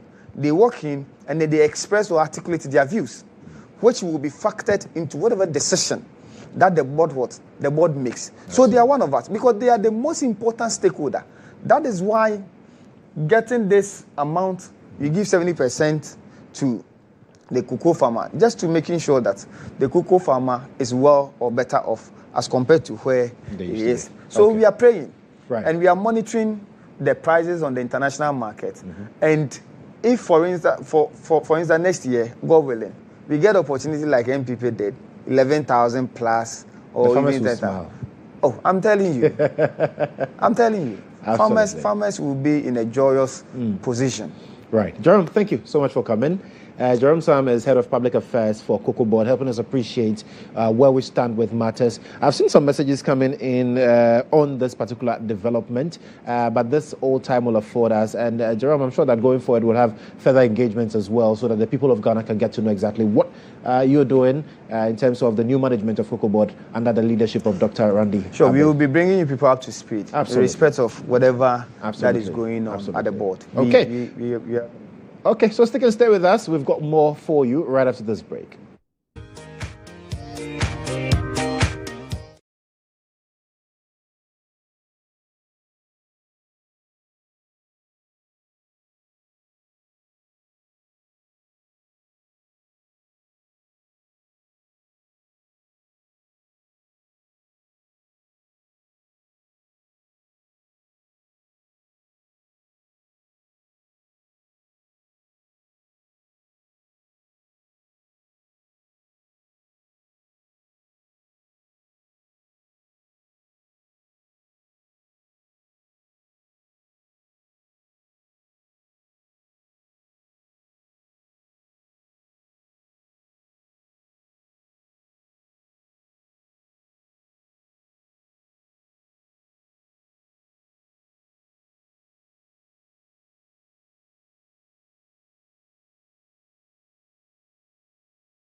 So much for staying on with us here on GH Today. We are going to dovetail into a really exciting story, a story about impact, a story about reaching out, a story also that has to deal with why you and I should support a worthy cause. And I have in studio Jennifer Bonzi here. She's founder of Vigil Mobility, and she's joined me. Jennifer, how are you? I'm good, thanks. You're looking very radiant. Thank you. But I hope all is well. All is well. Fantastic. Yeah. And she's not here alone. We also do have here Jessica and Lucas, my new friend, Lucas. They also joined us on the show. Jessica, how are you doing? I'm fine. Absolutely. Lucas is excited. Yeah. And I like the excitement on his face. Yeah. So talk to me about your journey, Jennifer, and what motivated you to say, you know what, I want to do this. So the doctors diagnosed me with poliomyelitis 3 years when I was 3 years old. Growing up, looking at the stigmas around me, I thought I could never contribute to society.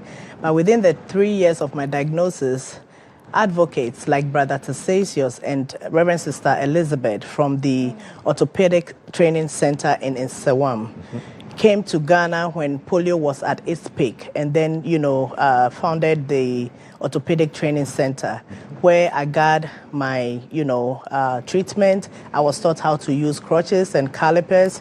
Fast forward, I migrated to the United States, and in there, facing the world where, accessibility and accommodation is everywhere, making life so easy, I turned back to pay it forward to found Vigil Mobility Foundation, where I come back every year to donate, pay tuition, medical bills, and mobility devices in donation to the community of physically challenged individuals. And how long have you been doing this? It's been 5 years. Wow. So for 5 years consistently, you come back, you do all the things that you mentioned. And I believe Jessica is a beneficiary of your initiatives. Okay, I'll come back to you. We'll talk about what we're doing this year. But Jessica, talk to me. How did you get in touch with Vigil Mobility, and how has it helped you? Okay. I had a friend at American House. So one day I went to a clinic. When I'm coming, I saw him, and he asked me about my son. So he told me he has a wonderful mom who helped him too. So you will talk to her. So we just talked to mommy, and then she accepts. And I just talked to her, and she just accepts me with my son. And I thought, I haven't seen her before. This is my first day. I'm meeting her here. Wow. But what sort of support did you get for Lucas? Okay, I need wheelchair.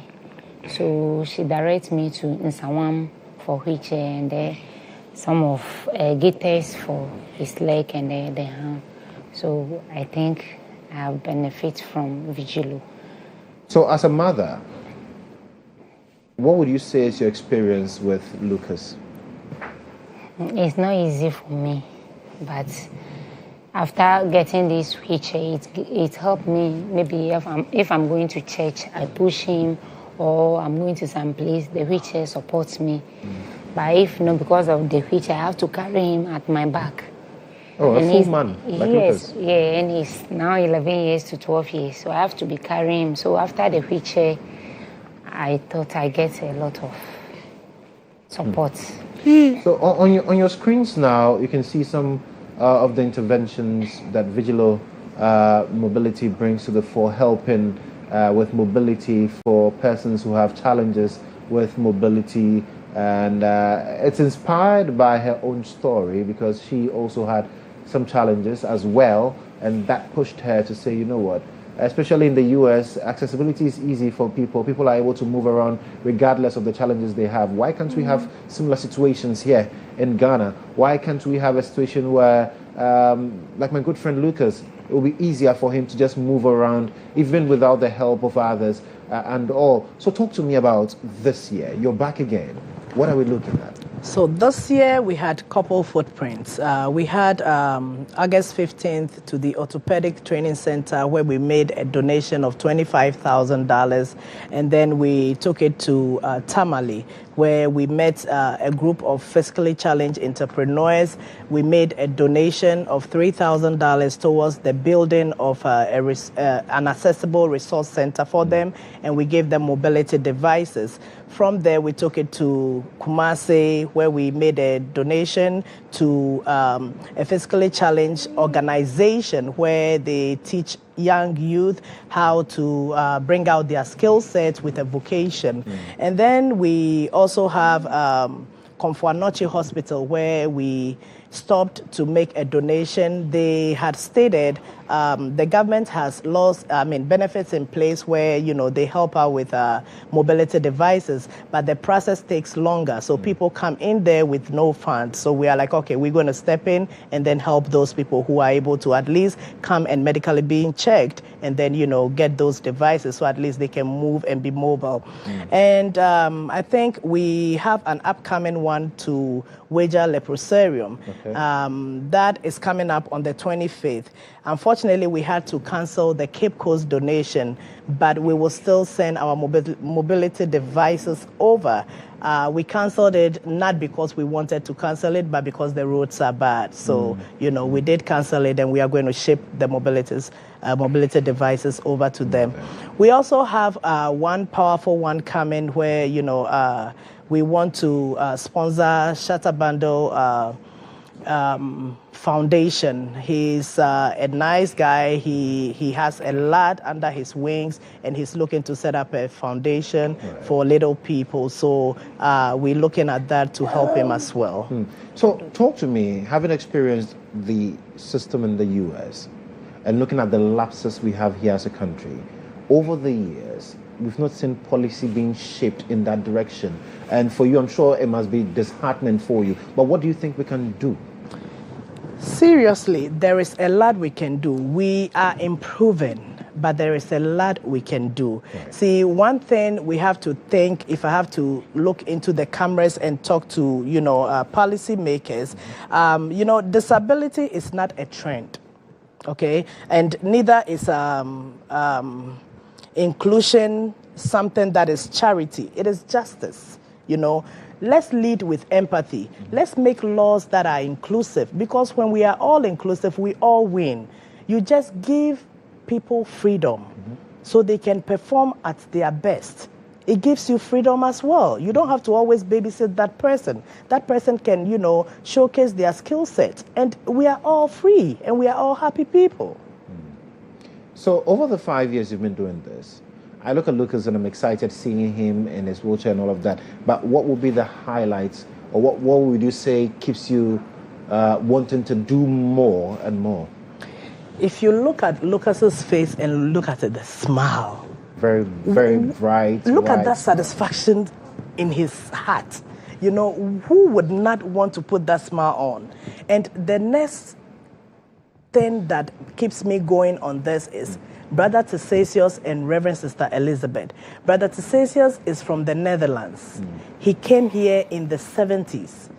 Sister Elizabeth is from the US. She came here in the 70s. They do not have one biological child of theirs, but they have tons of physically challenged children they are taking care of. And the stories that are coming out of that is just beautiful. I received that firsthand. So who am I not to give back? Wow.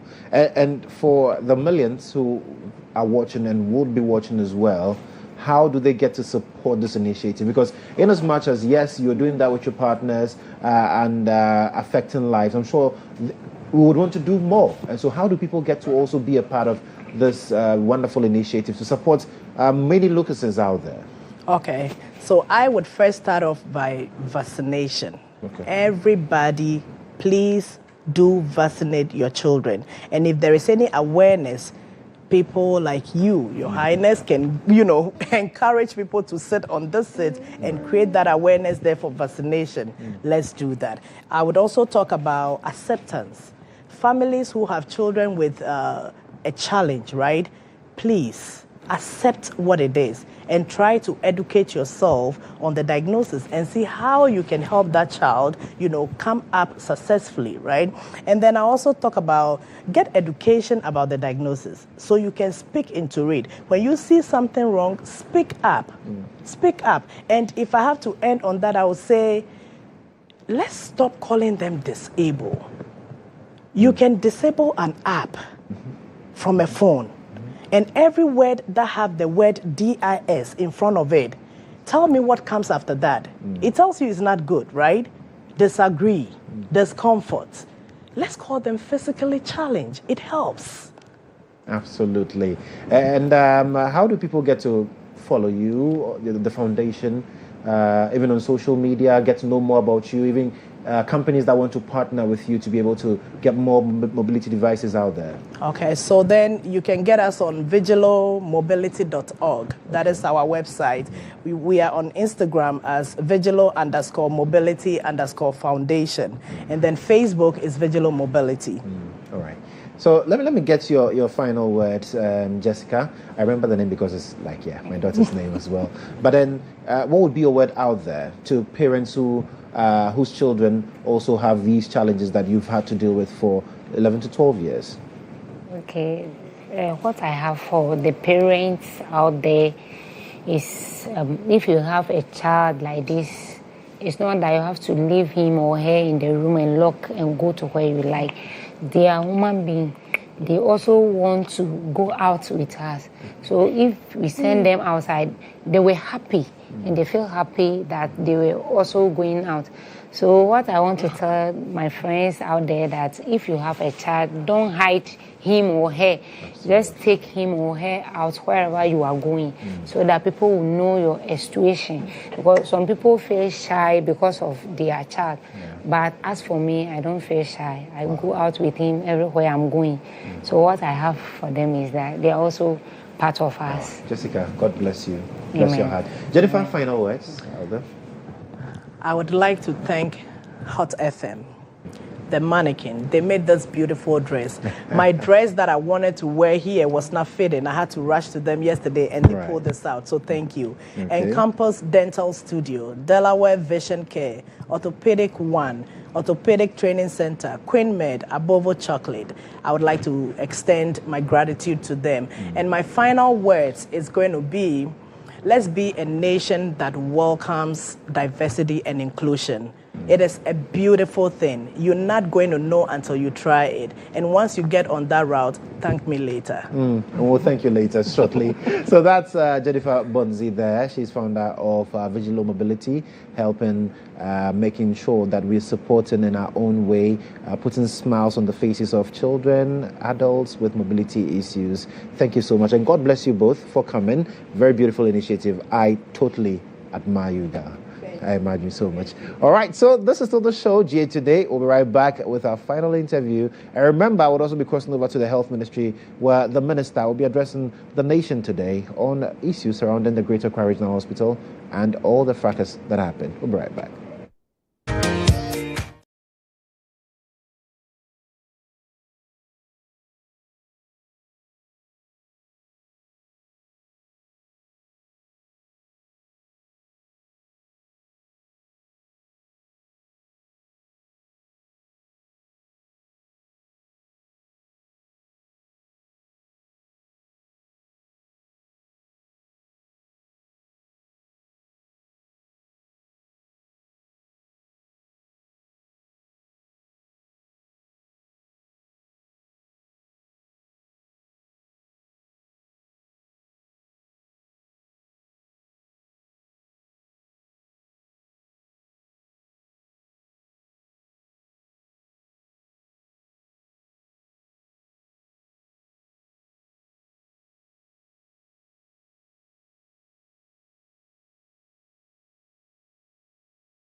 Like we promised you, we'll be taking you to the Health Ministry, where Health Minister Kwabena Mintah is currently addressing the nation on the issue at Ridge. Let's go now. We are aggressively pursuing it. We have to ensure that claims at National Health Insurance are paid promptly. And all of you attest to the fact that we are doing so. We have our health facilities to retool. Maybe within the week I'll be taking delivery of equipment for screening of cervical cancer delivered by Telecell. These are the issues. When we took office, the portal for admission, we had to improve upon it. Today, as I speak to you now, people sit at the comfort of their homes and can apply. These are the things I think that everybody must come on board for us to address. How we can fight outbreaks. We have MPOPs at hand at the moment. We have the National Rapid Response Team, we have the Regional Rapid Response Team, the District Rapid Response Team, and very soon we are taking delivery of vaccines to integrate it as part of our response mechanisms. We have huge numbers of health professionals who have completed schools and they are sitting at homes. And the government is putting effort in place to be able to make sure that these health workers who are at home get employed. Government is looking at employing some of them. We are looking at how we can export some of them. The measures include how we can look at it from the point of making them attractive on the global market. Specialists coming out with programs, that will make them specialists. And at the moment, as I speak to you now, we are looking at the post-basic specialist program. We've constituted a committee, including the rector of Ghana, Ghana Nurses and Midwives College, and then the registrar for NMC, right? For all of us to come together, let us come together and find solutions to the problems that exist. That is our preoccupation. Ladies and gentlemen, at this point, let me use this opportunity to state the chronological event that happened after the incident that occurred at Ridge Hospital. On Monday morning, I sent a delegation to Ridge Hospital to ascertain the situation. When the delegation came up, upon debriefing, I realized that I had to follow up. And ladies and gentlemen, let me state this, that I have the health workers of this country at heart. And so any attempt by any individual or any group of people to try to incite the health professionals against government, pretending he cares more than us, is unfortunate. And we must stop that. It's an avoidable tension we must avoid. It doesn't help the sector. If indeed you are a practicing health professional in the sector, it doesn't help the sector. And so, when the delegation came back, I had to follow up. I was in a company with the Deputy Director General and other directors of the ministry. We joined the medical superintendent at the Ridge Hospital, and I visited the victims. After going around, we had a closed-door meeting to discuss the issues, not insults. One, how to look at beefing on the internal security, staffing issues. So after the closed door meeting, I came out to address the press to categorically condemn the physical attack. And that is the most important aspect. And for me, let me at this point reiterate to the whole country that irrespective of the level of provocation at any health facility in this country, nobody, irrespective of your status in society, absolutely nobody has the right to attack any health professional in this country. That is the gravamen of the issue. No diversionary tactics about handshaking. That is what we must concentrate on, to send a clear signal that our health professionals working at the various health facilities are safe. And so after the engagement with the management, when I pulled out of the ward, then in fact, in the engagement with the management, I made it clear to them that I had listened to their side of the story. And therefore, as a minister, I will also listen to the other side of the story. And I then constituted a committee to look into the matter, bring out recommendations for implementation. A lawyer, a nurse, a medical doctor, an auditor, an HR person to go into the matter. Now, when I pulled out, my attention was drawn to a gentleman called Ralph, who was at the center of the controversy. And so he was working towards us as a group. The medical director was with me. The deputy director general was also with me. Then I asked, why did you do this, gentleman? When I asked, most of you were there. I mean, the press, you were there. So you can attest to what I'm saying. You were there with me. When I asked him, the gentleman then stretched his hand, shaking me, and tried to whisper something into my ears. Ladies and gentlemen, at this point, should I push the guy that don't whisper anything into my ears? Should I snub him? Should I shout at him? Even if that guy has been prosecuted and sentenced to life imprisonment, and he stretches his hand to shake me, as a minister, as a public officer, I have the duty to stretch and greet him. So let us not reduce the fact that I shook hands with him. Does not mean that I should stop any measure or any steps that the ministry or government will take to unravel the situation.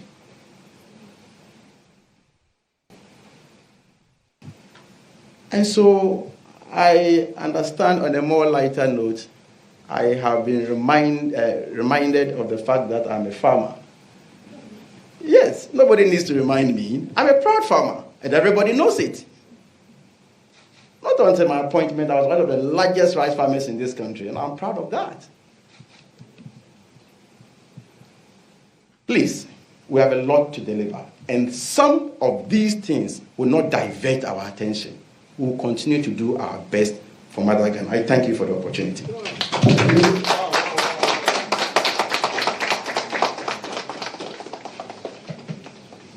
So if you have any questions. So if you have any question, we'll take them in batches. We'll take them first five. Please raise up your hand, identify yourself, and then the media houses you are coming from. Before we do that, Minister, I want to just go back to P, just do it briefly in P for us, then we can take the questions. Thank you.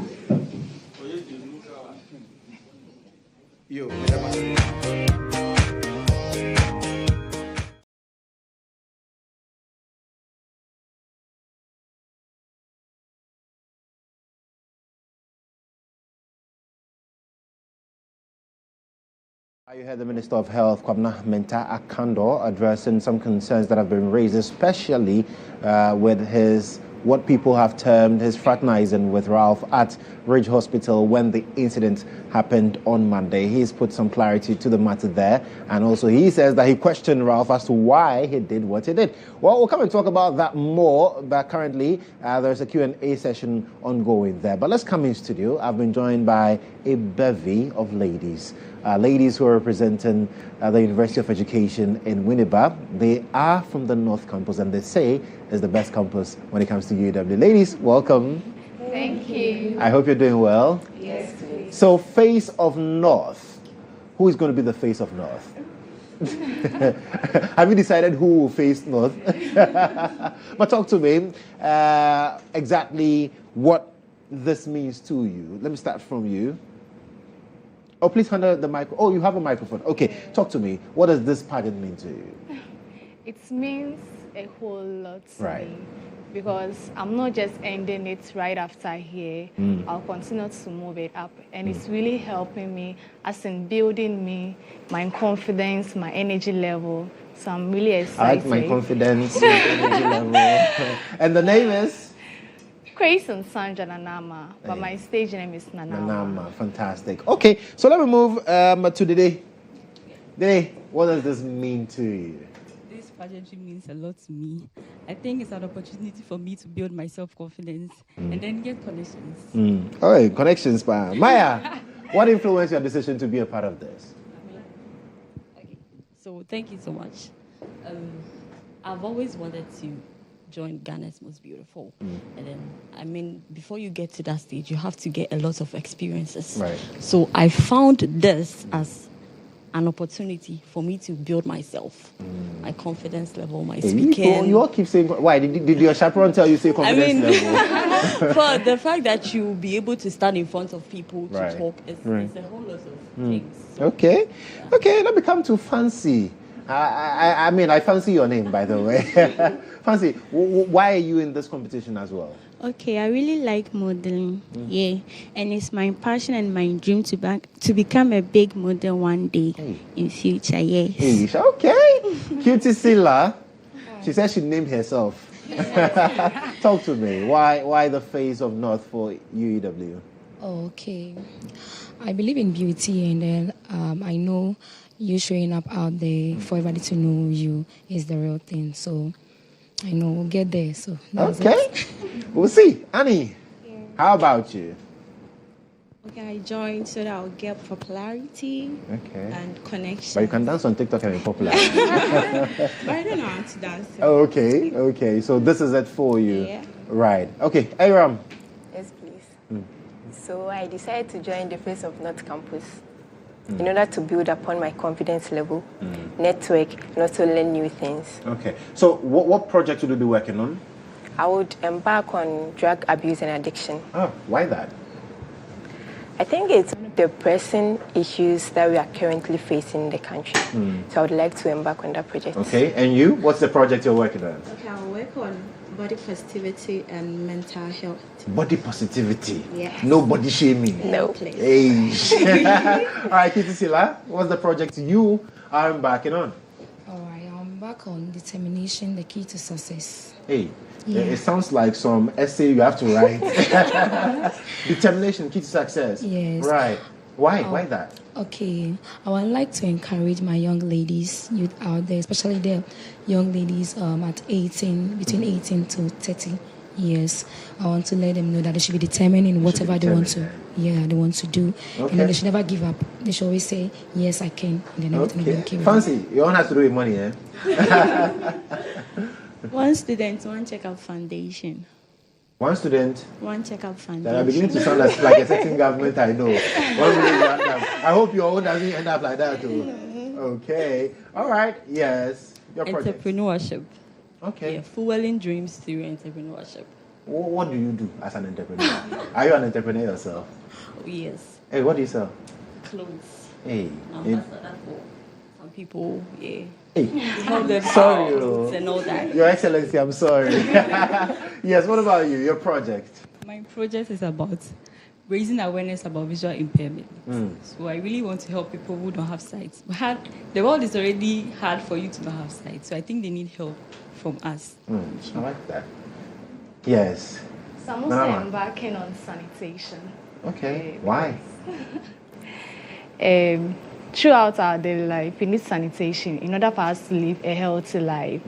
So I have to embark on it because it's my dream to make sure always every place is clean. Because like your teeth is very clean. Your teeth is very white. Okay, absolutely. Well, ladies, so when is it happening? 23rd of this month. This Saturday? Yeah. Oh, okay. And then the judges are ready? Yes. And you're also ready for them? Yes. So then we'll see you on Saturday. But do you believe the winner would be in this group? Yeah. Yes. Sure. Hey, that's a very wrong question to ask. All right, so it's the Face of North UEW happening this weekend. And yes, these beautiful ladies are vying for that. They are the first set of ladies who are vying for that prestigious crown. And then we'll talk to the next set and get to understand whether they will do sanitation and then entrepreneurship and then determination. Key to say, hey, I know. We'll be right back after this.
And the first batch is gone, second batch is here. Now, the first batch believed that the winner would come from their group. Do you guys believe that? They're lying. Okay, they're lying. Yeah. All right, cool. Let me come to you, Spicy Bay. Talk to me. Why this pageant?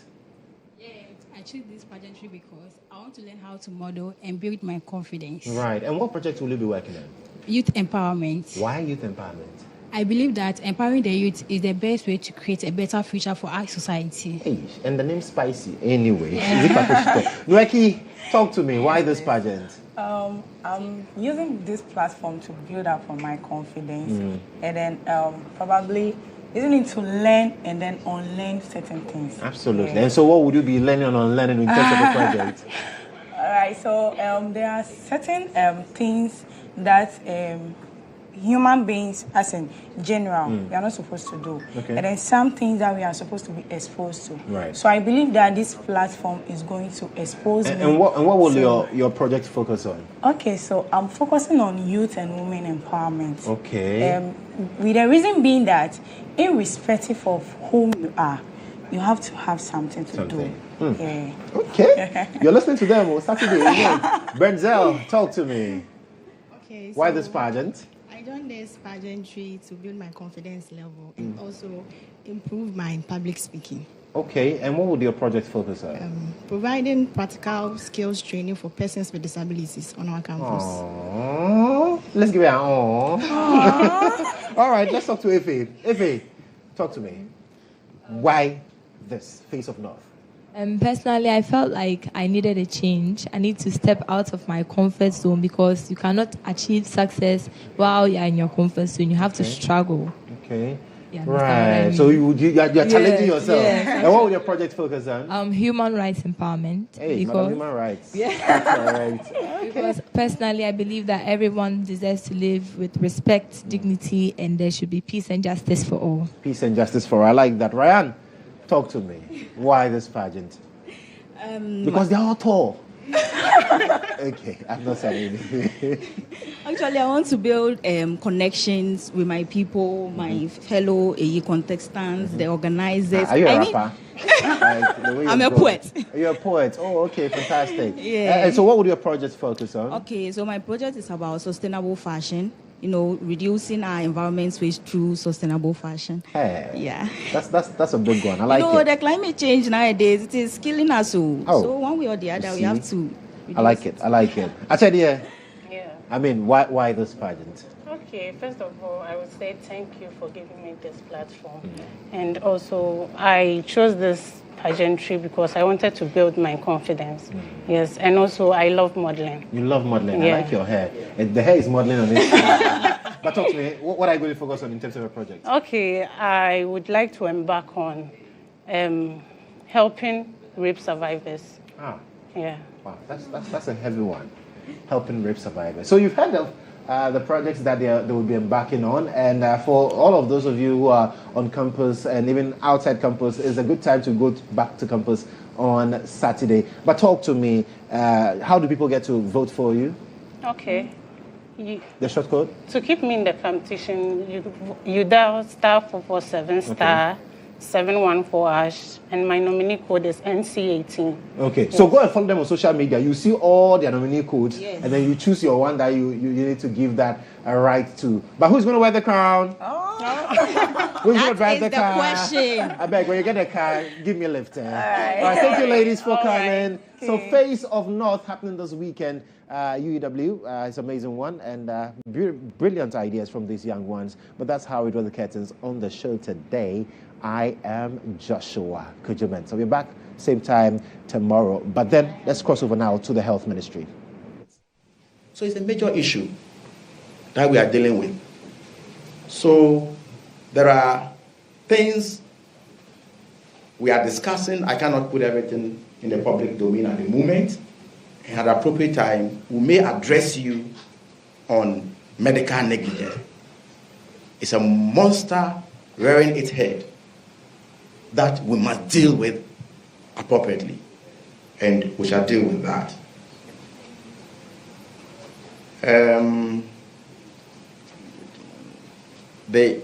Somebody made mention of the fact that the gentleman in question has done something in the past, and so this one, it serves him right. I am not ready to go into the merits and the demerits of the matter.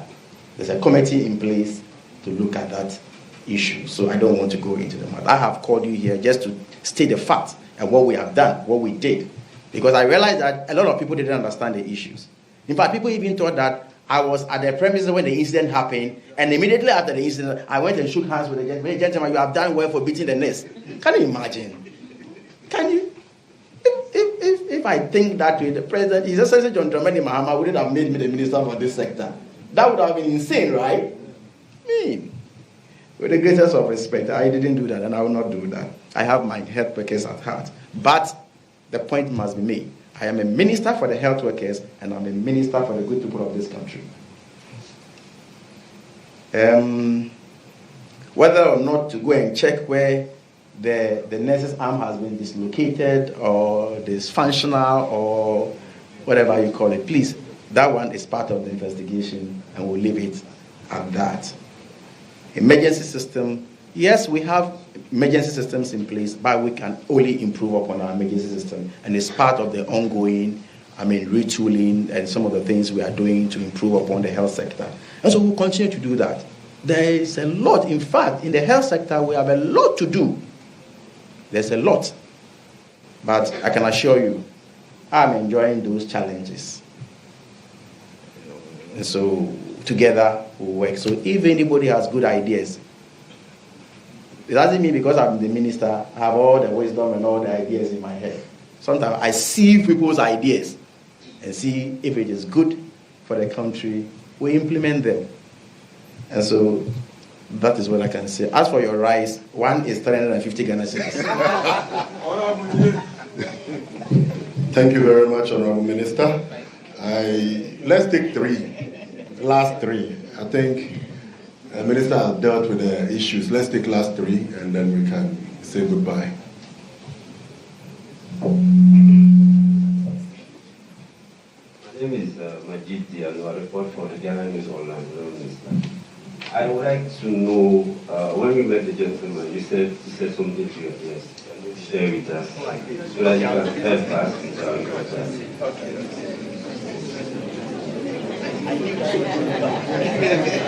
Hello. My name is Franco. So, Minister, I want to know the security measures the ministry is putting in place in various hospitals to make sure that this incident won't happen again. Thank you very much. Can we take the last one? Very soon, whatever we are telling our girlfriends in the house, we have to come and tell this gentleman. Let's take the last one and then we can end. I think we are fine. Honorable Minister. You are fine, eh? Yes, please. Good.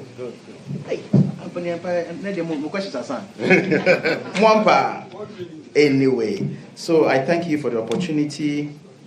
What I said into the ears of what the gentleman said into my ears, I said it in Twi, but I think I'll repeat it in English. What he told me was that, Mr. Minister, I'll come to the office and tell you my side of the story. And indeed, he came to the office. Those who work here will maybe... And in fact, let me tell you the coincidence. The reason why people think, and I have heard this one too, that it was managed. It was staged. How did the guy meet the minister at the same time at the place? What really happened, I didn't know. It was after the incident that I heard that the gentleman came to the ministry looking for me at that time. And they told him I had gone to the hospital. And so he followed up to the hospital. So that is the coincidence. That's what really happened. The various health facilities, the security measures we are putting in place. You see, when issues of this nature come, it defines policy directions. And so we already, at every health facility, we have some sort of security arrangement everywhere, the district hospitals, the regional hospitals.